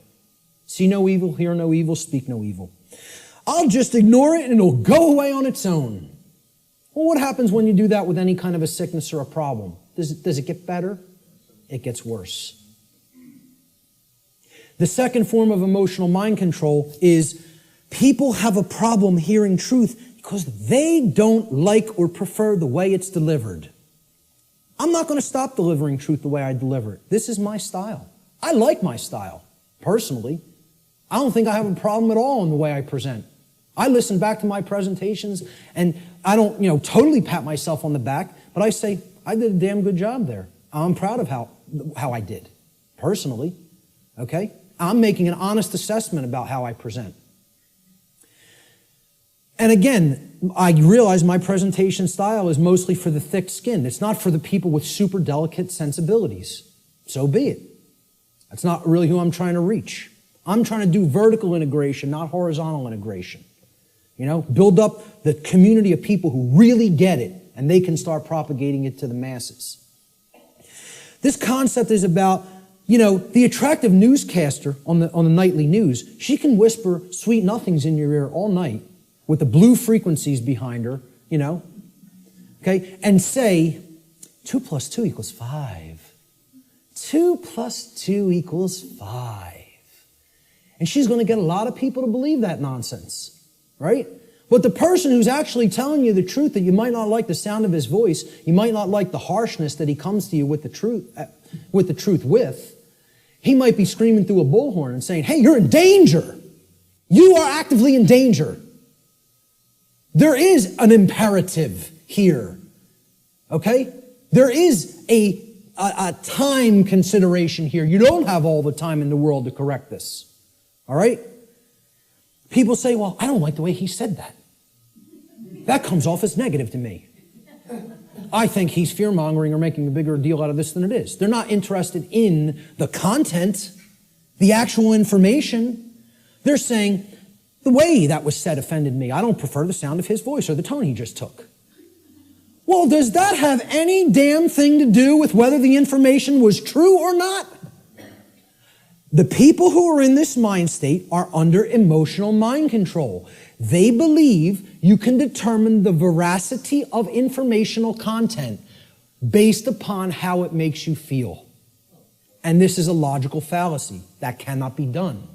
You cannot think with the emotions. And I'm not telling you to disregard the emotions. They're unbelievably important. They are our compass for morality in our lives. They're the compass through which we should set the direction of our behavior. But you can't come to determine and analyze and break down what's true or not and make a filtering system based on just how the information made you feel when you heard it. Okay? You have to actually think with the mind, with both hemispheres of the brain, with true intelligence to come to filter and determine what's true. Okay? No matter how much anybody wants to, give you that soft, sweet, pleasant, emotional voice, okay? That person's still lying to you. And no matter how much the person who comes with an abrasive, harsh, nasty, or scratchy voice might keep telling you 2 + 2 = 4, and you don't personally like their tone, guess what, folks? It still equals 4 at all times and places. That's the truth. No amount of pleasantry or wrapping up the lie is ever going to make this statement on the left here true. Ever. But yet, that's what people would rather prefer to hear if it's told to them in a nice, pleasant tone. Truth is belligerent, as I said at the beginning of the presentation. It is, by its very nature, at war with the forces of falsehood and deceit. Brecht. We literally believe that we are in the right to ignore a message of truth if the messenger is somehow distasteful to us. I would argue this to be a symptom of total madness. That's an anonymous quote I also found on a forum. And that's a great piece of wisdom. That's a gem of wisdom right there. It is total madness to disregard truth just because we don't like the way it was said. It's called emotional mind control. It's been a big part of my work that I've tried to explain to people. Where does the fear of true freedom come from? All right, and this is going to lead into my future work, which is a whole nother series of presentations. I'm going to go deeply into this in the future. It's very difficult to see here. There's actually a tree there. It's kind of in a deep red because I'm going to put some text over top of it. I should have started it in a more bright red and then faded it into the background, but forgive that on this slide. You can look it up here at the top of the tree. There's the leaves, all right? The leaves are one's refusal to own their own personal responsibility. Now, you would think, oh, that's way down at the root. No. That's the symptom that's manifesting up at the top of the tree. That's actually the leaves on the tree, the leaves and the twigs, right? Then we get down to the big branches and the trunk of the tree. We're getting closer to the heart of the real psychological issues that are at work driving the negative aspect of the problem, all right? And this we've already talked about, self-loathing due to lack of self-respect. Now, what am I really describing here? What have we actually been describing? What kind of people want to live in perpetual refusal to own personal responsibility because they have some nested traumatic issues that have led to self-loathing and lack of self-respect? What am I really describing there? What? Well, yes, it's a slave mindset, but there's something else that I'm describing. What kind of person is that? A child. Thank you. We're talking about people who are psychologically, emotionally, and spiritually immature. They have not grown up. They have not accepted personal responsibility, which is a hallmark of true adulthood or maturity. And this is due to the trauma that they've undergone that's led to self-loathing, okay, and the lack of self-respect, which is why they don't want personal responsibility. They want to remain an eternal child. Now, let's find out what is at the root of this tree of evil. Because until we go into this space, into this causal factor of these other manifesting psychological conditions, we're not actually hitting the actual root of the problem. If a child doesn't like themselves, they hate themselves, they feel they're not good enough, they're not worthy, they have all these imagined feelings of inadequacy and self-loathing, okay? And that's expressing their refusal to grow up and take personal responsibility for themselves in their adulthood. What kind of trauma, specifically has that child more likely than not psychologically undergone. They've gone through a specific type of childhood trauma. And I would argue that most people on earth have gone through this type of trauma. And that type of trauma is called abandonment.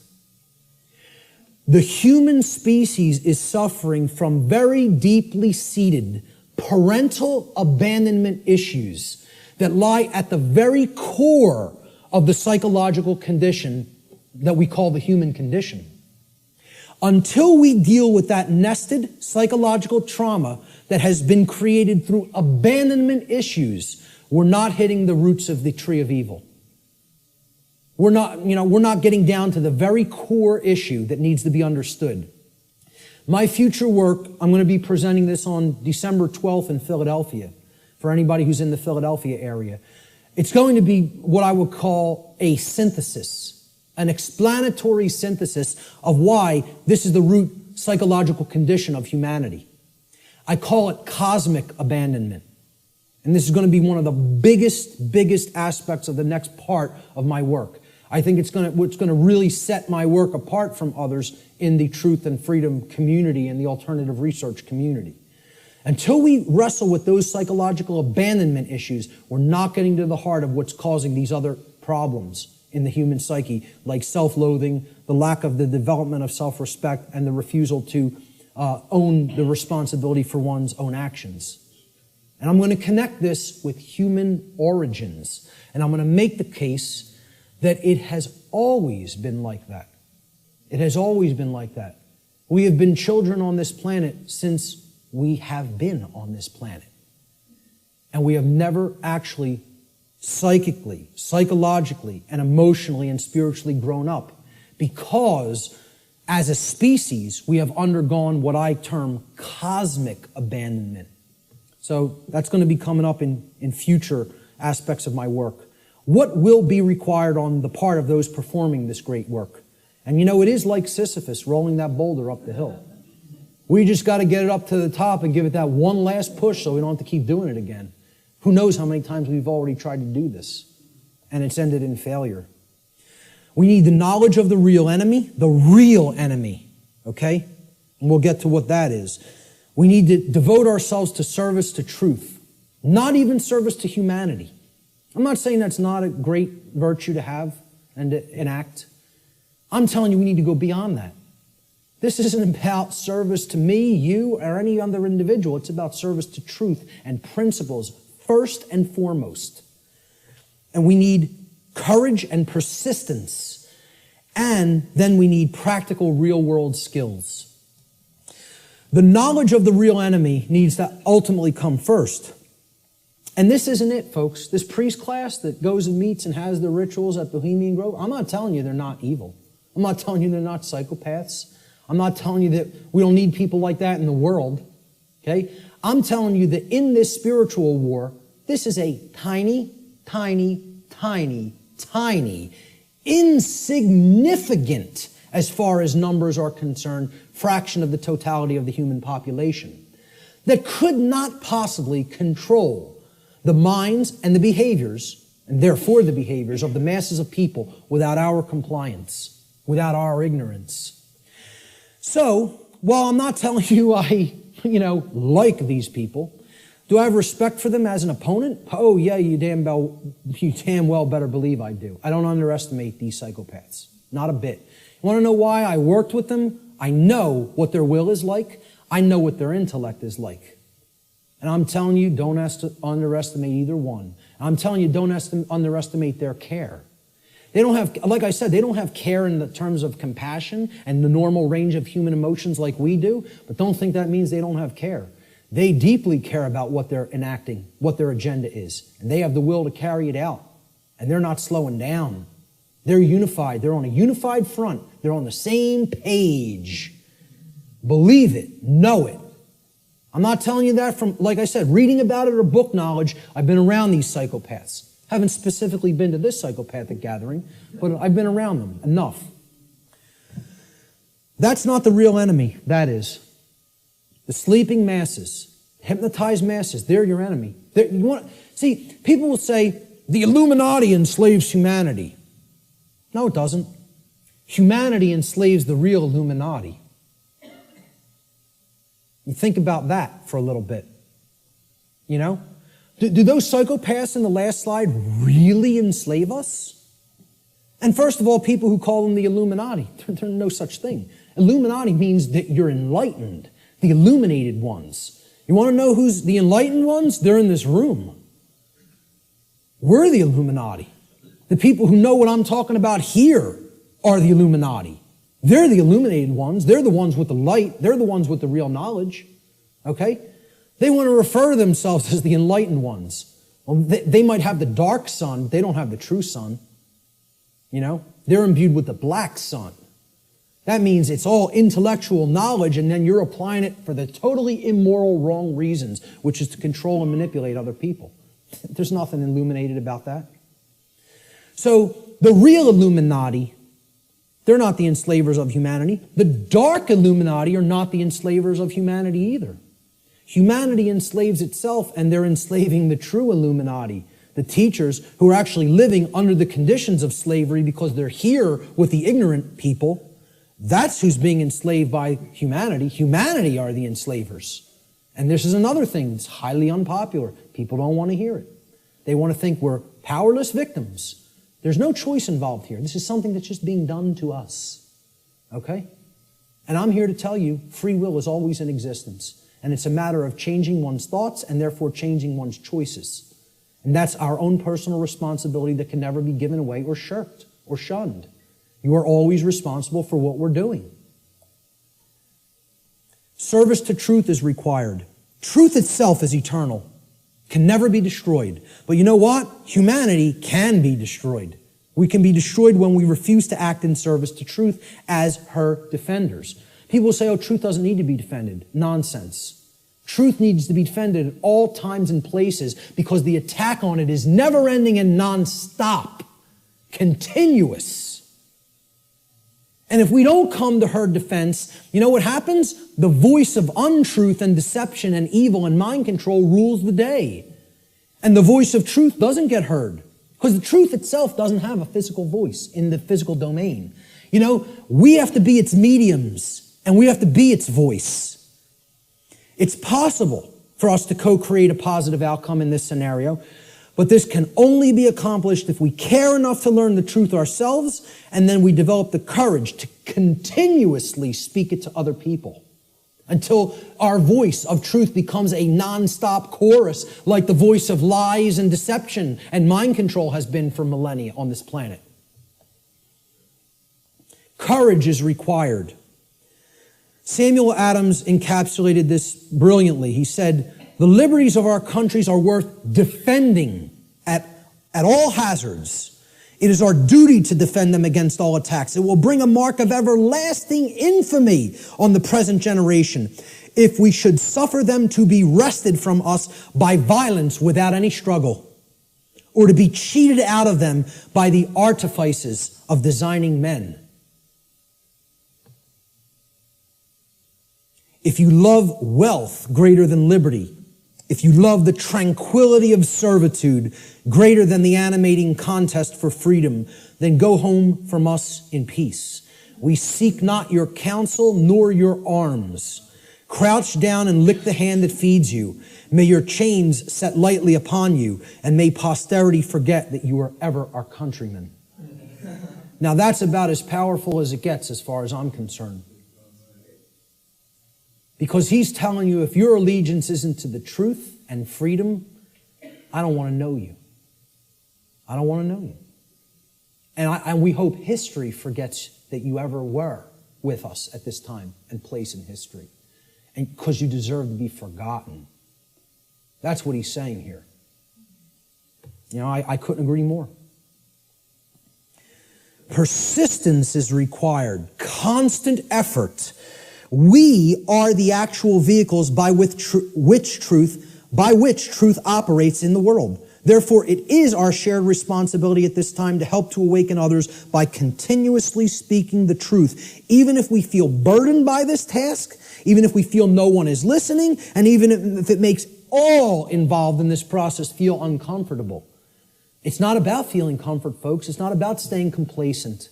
It's about shaking things up, making people feel uncomfortable. Who ever told anybody that the truth would make you all warm and fuzzy inside? Who ever told anybody that? Why do people want to believe that? Whoever said that that was the case? The truth is horrible and yet needs to be embraced as a lover. Okay? With dedication to it, even in its full horror. Thomas Paine, who I feel was the most enlightened person on the continent at the time of the American Revolution, personally, he's one of my personal heroes, and walked in the vicinity where I walk sometimes now. He said, "These are the times that try men's souls. The summer soldier and the sunshine patriot will, in this crisis, shrink from the service of his country. But he that stands it now deserves the love and thanks of man and woman. Tyranny, like hell, is not easily conquered. Yet we have this consolation with us, that the harder the conflict, the more glorious the triumph." I think he was one of the true anarchists that was living amongst us in the colonial days. Words attributed to the Buddha, Siddhartha Gautama. He said, "There are only two mistakes that one can ever make on the path to truth: not starting and not going all the way." All the way. I wrap up a lot of my podcasts with this quote because I love it so much. It's about persistence. It's not about saying, "Hey, I went this far and now I'm uncomfortable to see the rest of the picture. I made it 3/4 up the mountain. That's far enough. Let me set up my base camp here. I'll pitch my tent and I'm staying here. No farther. I don't want to see the peak." Okay? Until we become fully enlightened and go all the way to the summit, don't expect things to change. Don't expect them to get better. The truth has to be taken in its fullness. We need real world practical skills. This isn't just about, "Oh, I know this now and I don't actually need any skills." Okay? To communicate truth, skill is required. Knowledge is required. Okay? To reach a good amount of people. Yeah, you can just talk to the people around you. You can communicate, to a small fraction of people that way. I'm not saying don't do that, even if you don't have these other skills. I'm saying if you want to get it out in a big way to the masses of people, and in the new form of media, which is doing things like this, through the correct and positive and empowering use of technology. People want to say, "Oh, technology is not, there's no role for it. We got to get rid of technology." Technology is a thing that improves life at every scale and level. It's a tool. It's how it's used. Exactly. Okay? We're using technology for a powerful and enlightening purpose right now. And that's its intended use. It's to serve humanity and to serve truth. Okay? So real world skills in the technological era, I feel, are absolutely required. And here's some of them. You need good organizational skills. Like, hey, Art and Chris did this right today. They set this up right. I've seen people set things up real badly. And I've seen it done the correct way, which is this way. And Richard and Lisa, they've done a brilliant job here getting this all on film. And this will be going online and reaching a real wider base of people as a result. All right? So you need organizational skills. Some people are better than that with others. I'm pretty good with organization. I feel I have good, powerful organization skills. Communication skills. You need to have a way with words. You need to have a good vocabulary. You need to organize words correctly. You need to be able to communicate concepts in often a very linear fashion to people so that they can readily absorb it easily. If you're all over the place, they're not going to get the concept. You need graphic design skills in many cases. I couldn't build a presentation like this without my background in graphic design. And, thank God I have it. It's like I got jobs like I did in the past, and sort of they prepared me for everything that I was going to do in my future. Synchronistically worked out like that. But, you at least got to know how to lay out a flyer, folks. How many people here can lay out a simple flyer? That's awesome. I'm so highly impressed by that. I'm telling you, I've asked people that in other presentations, like 2 people raised their hand. That's awesome. Okay? You should be proud of that. Presentation skills, like putting something like this together. How many people have basic presentation skills with a computer? All right, a little less, but not bad either. I'm impressed. Okay? Audio skills, you know. Sometimes you got to work with audio, you know, podcast audio, etc. Video editing skills. I know Richard's a master at that. Website development, you know. This was laborious in the past, just 10 years ago. You know, we have free open source content management systems now that make this almost a breeze.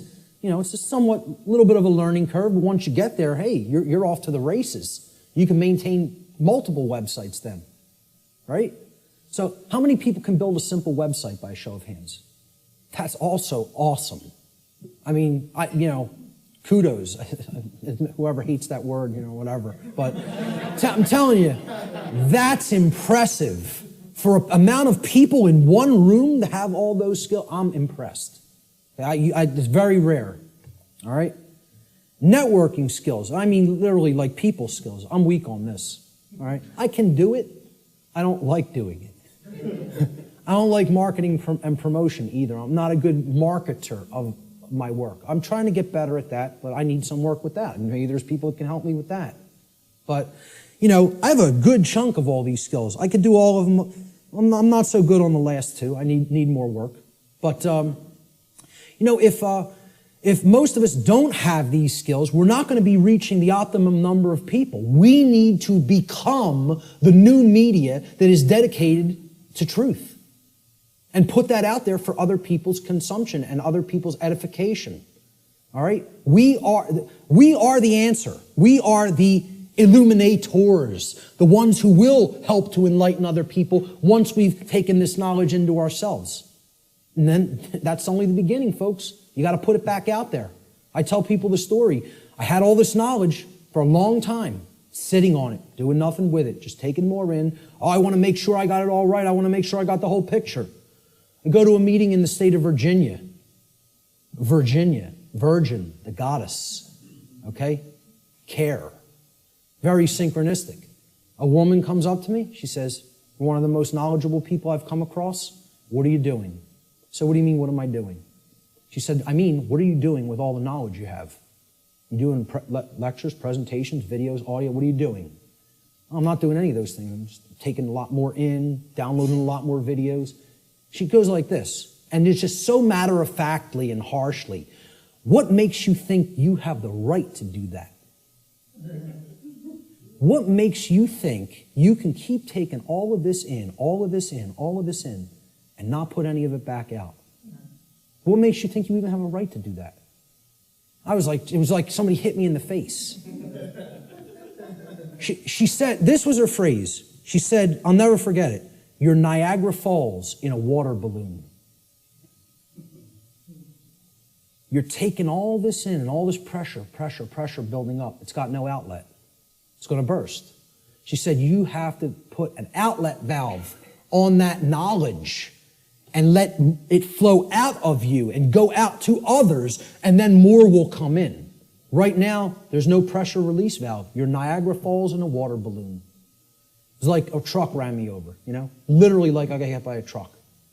I came up with the idea for what on earth is happening like a couple of weeks after that, because that's all I could think about. All I could think about is what she said. It kept echoing in my head. What makes you think you have a right to do that? And didn't say it nice. Like said it like, you know, you're not doing the right thing here. Get up off your ass and do something. That was the tone it was said in. And I totally appreciate it, you know. Who knows, man? If that wasn't said to me at that time, I might not be doing anything. I might not have done a thing. You never know. I'd like to think at some point I would have, but at the crossroads, this is the last section. Then we'll get to some questions. Quote by R. Buckminster Fuller, "The dark ages still reign over all of humanity, and the depth and persistence of this domination are only now becoming clear.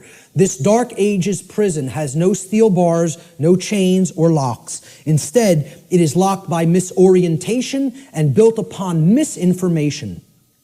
Caught up in a plethora of conditioned reflexes and driven by the human ego, both warden and prisoner attempt meagerly to compete with God. All are intractably skeptical of what they do not understand. We are powerfully imprisoned in these dark ages simply by the terms in which we have been conditioned to think. The conditioning of our thought is what has kept us in this prison. And only now, the actual depth of the dark ages that we are in are starting to become clear to some people. We are in the time that I call the apocalypse. And actually, I want to start rephrasing this. I want to actually explain to people we're not in the apocalypse anymore. We are now in post-apocalyptic times. We are living in post-apocalypse. The apocalypse has already occurred. It's over. We are living in the time after the apocalypse. And what do I mean by that? Well, we got to look at the meaning of the word. Okay? From the Greek prefix, apo, which means away from, off of, or removed from.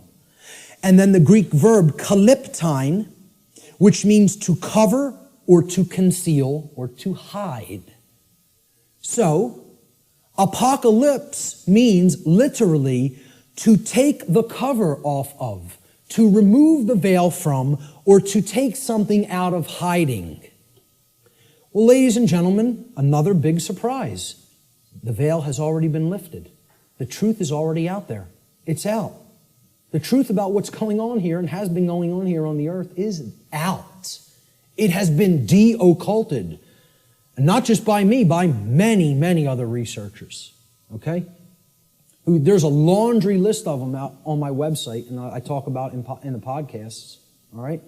It's all out there. It literally means to reveal or to take out of hiding.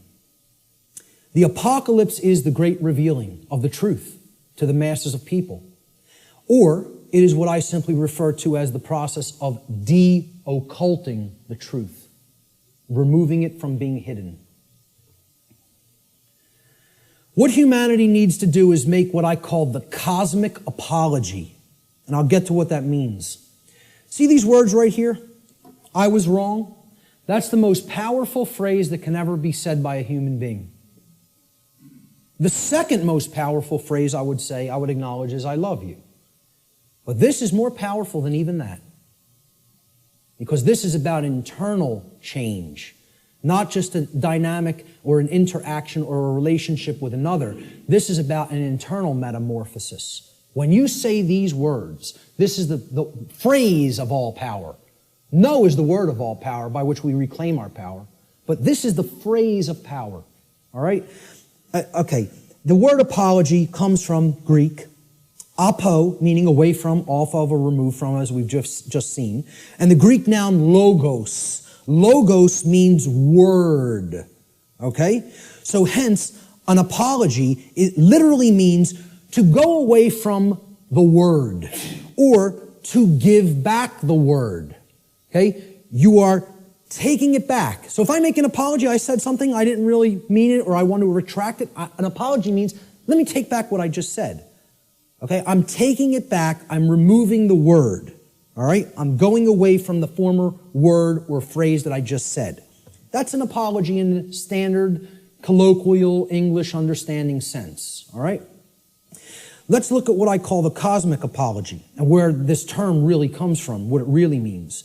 See, the Greek noun logos, which is written there in Greek script, which means word in Greek, it comes from the Greek verb lego. All right? Lego in Greek means to speak or to say. It's where we get the English word lexicon from. All right? The Latin noun lex legis is related to the Greek verb lego, to say. Again, because who put the laws into manifestation? The Creator did. How did the Creator manifest the physical universe and all the laws? Spoke it into existence. Reality and truth are spoken into existence by the power of vibration, the vibratory power of voice. Okay? So the Creator created the universe by the phrase, fiat lux in Latin. It means let there be light. Okay? The Latin noun lex legis, meaning law, is actually derived from this Greek verb lego, meaning to speak or to say. God and not man is the logos, the author of law, the one who spoke the law into existence at the creation of the universe, because natural law is the boundary conditions of the manifested reality called the physical universe. These are the boundary conditions which govern it.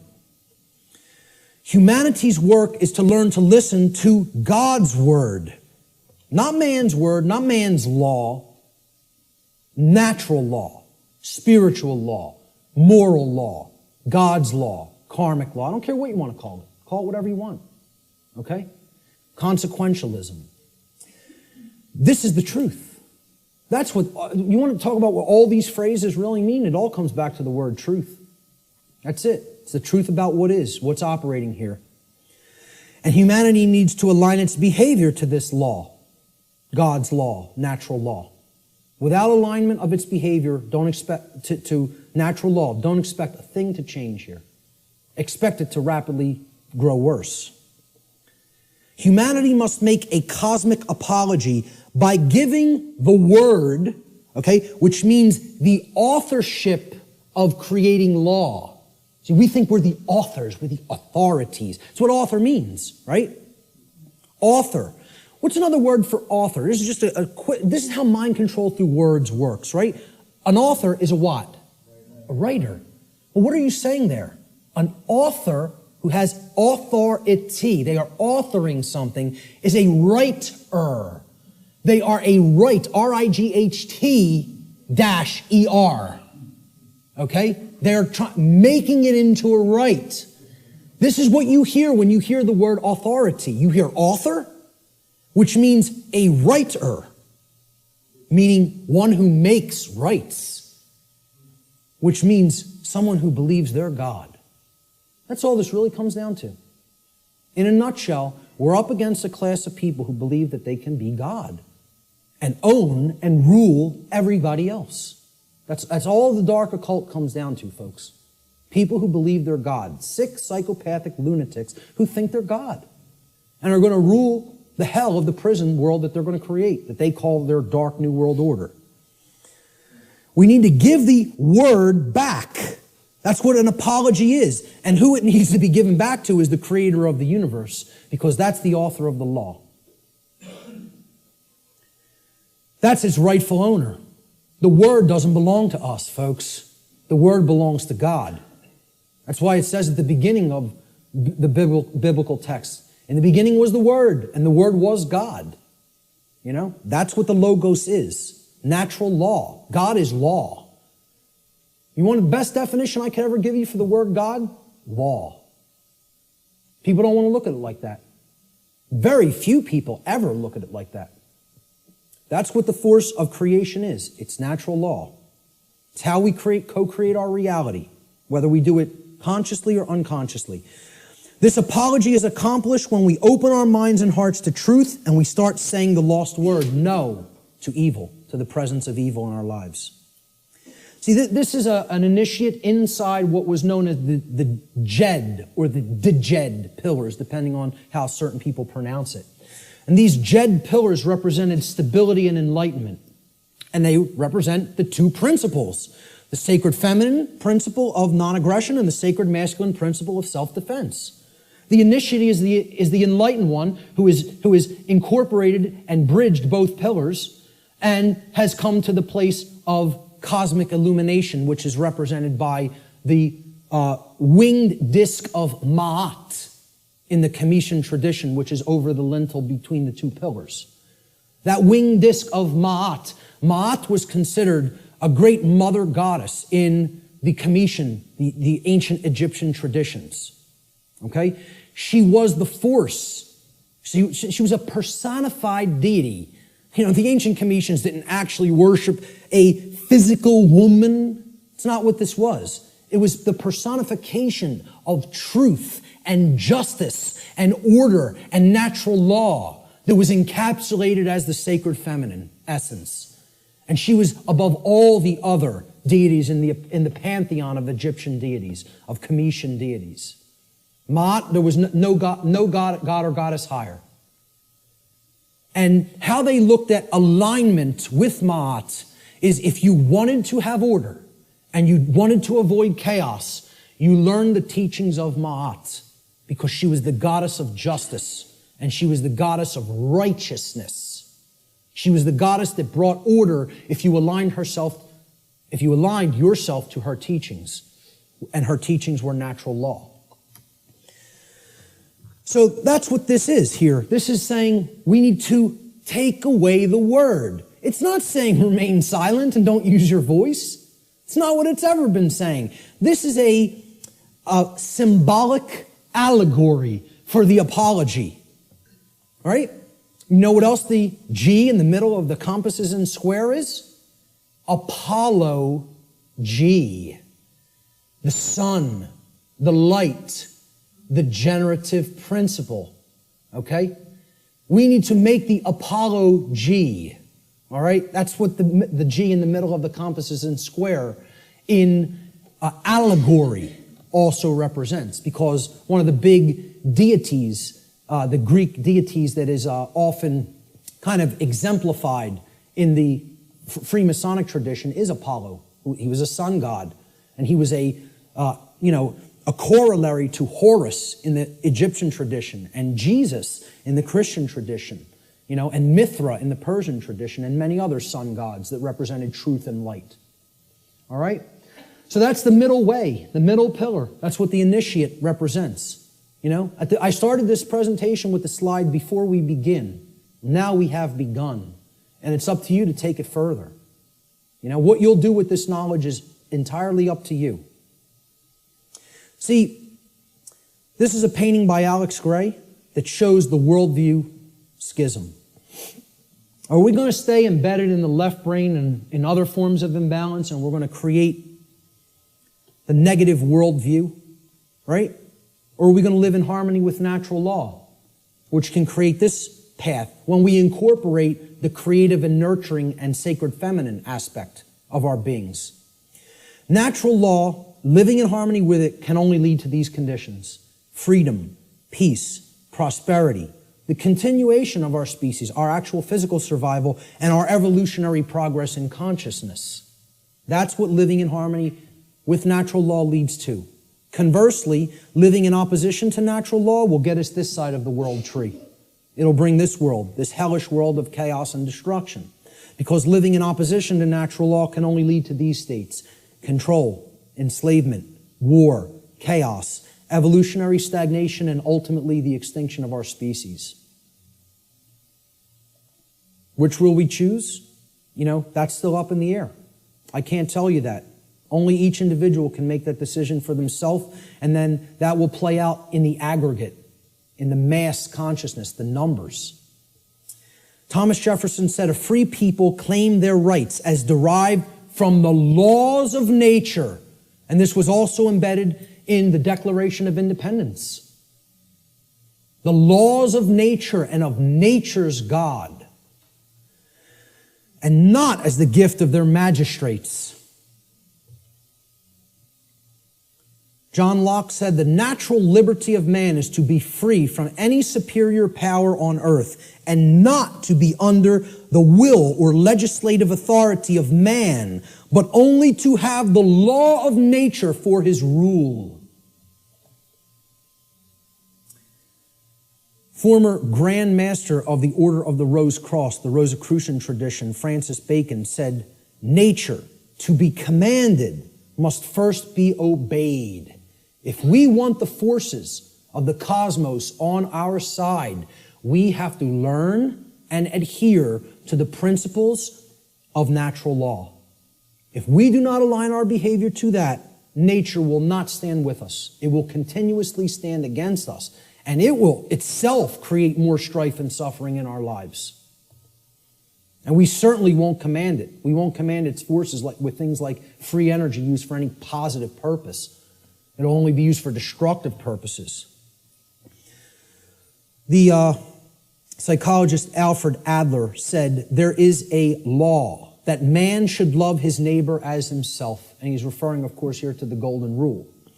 "In a few hundred years, it should be as natural to mankind as breathing or the upright gait.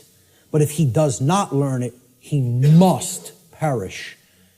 And you know, folks, I would really hope this is going to take less than a few hundred years. But based on where we're at, I'm not so sure. You know? I think we could do it a lot faster than that if we accept the key that's been shown here today, that, as I said before, has the power to unlock all the locks on all the doors to all the cages. And that's what the knowledge of natural law comprises. Will we make the choice to climb the ladder of consciousness through an act of our own free will, choice, and effort? It's not a simple climb. I mean, it's a difficult climb. It's not overly complicated to learn these concepts, to learn these truths. It involves abandoning many things that we've already been conditioned with that don't serve who we are, okay? But I'm not telling you it's going to be easy, all right? It involves a lot of deep introspective work. But if we do it, we can step out of the prison that we've imposed upon ourselves by balancing the sacred feminine and masculine forces within each one of us. And by recognizing our own inherent sovereignty, and that there is no legitimacy and never has been any legitimacy to slavery and control and the external rulership of human beings as subjects. Okay? That recognition of sovereignty has to go hand in hand with our knowledge of natural law. It's a totally integrated component of it. This was the title slide. This tarot card was on the title slide. When you understand, and I've talked about this in some of my work online, when you understand the deep connection to the tarot tradition and other mystery tradition teachings, specifically its very deep interwoven relationship to the Kabbalistic tradition of the Middle Eastern mystery traditions, all right? You understand that this card right here actually represents the will of creation and what creation itself, what the mind of the universe itself ultimately wants to manifest in physical reality. Not in some other worldly dream world or fantasy realm or spiritual reality that is to come or not come. Right here in the physical domain, which is not separate and distinct from the spiritual domain. They are one and the same. This card is known as the Justice card. Okay? And it's based on the Latin word jus, which means right or law. Okay? That's where we get the English word justice. This card represents balance between the pillars, as you see on the right side of the king, holding the sword of truth in hand, and the scales of truth and justice have been perfectly balanced and are in the other hand. And it represents sovereignty. And it represents alignment with natural law. And most of all, it represents alignment with truth and the manifestation of order. That can only happen when we align our behaviors to the principles of natural law. Only then will we see the manifestation that the universe is itself wishing for us and trying to help us create, which is justice and order. If we let go of the things that are holding us back and break our mental chains of bondage, we can create a world that is based in actual, real freedom. It is possible. I'm not telling you it's not going to be arduous work or a difficult journey, but it can be done. Okay? If we choose to do that, we're going to see advances and things that are going to be created that the world is going to look so drastically different if we go down that middle path to the truth and to order and to justice through the understanding of natural law and actually applying it and living it in our lives, that the changes we're going to experience are going to be so positive and so transformative that we can scarcely even imagine what the world will be like on the other side of that work, on the other side of that transformation. Will that be done? Maybe. Maybe not. The answer will come from what you see in the reflection of that device right there. That's what will determine it. Nothing else. It's up to each individual. Ladies and gentlemen, thank you so much for your kind attention today.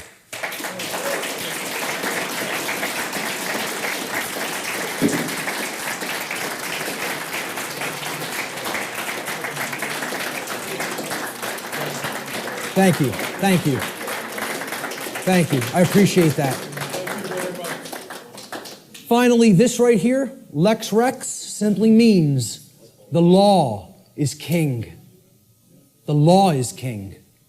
Lex Rex. That's my final slide. Thanks so much. Let's do some question and answer. How much time do we have, by the way? Did I run way over or did I leave some? Oh my God. Hey, I'm very happy that the venue allowed us to go over by this much. Okay? And that they didn't just come in and say, you got to get out of here. So I really did want to leave time for questions, but I think it would be, I don't know if it would be really just, intrusive and ignorant at this point to just stay even beyond this time. So maybe we should start packing it up. All right? I apologize for going so far over. But I think the information speaks for itself and is worth it, and I hope I was clarified on that. Listen, I'll tell you what. Anybody has specific questions, since there's no time for questions, let me just get this across, okay? Since there's no time for questions, I'll make a personal effort, and I rarely tell people I will respond to email questions. You tell me that specifically that you attended this seminar here today in an email, and if you have a specific question, get to the specific question quickly in your email, and I will make the time over the next few weeks to try to respond to everybody. I'll promise that. How's that? Does that sound okay? All right, great. Thank you. Thank you guys all so much for being here, for staying for the whole thing. Thank you. I'm very impressed with you guys today. That takes a tremendous effort of will and attention. So, thank you guys so much.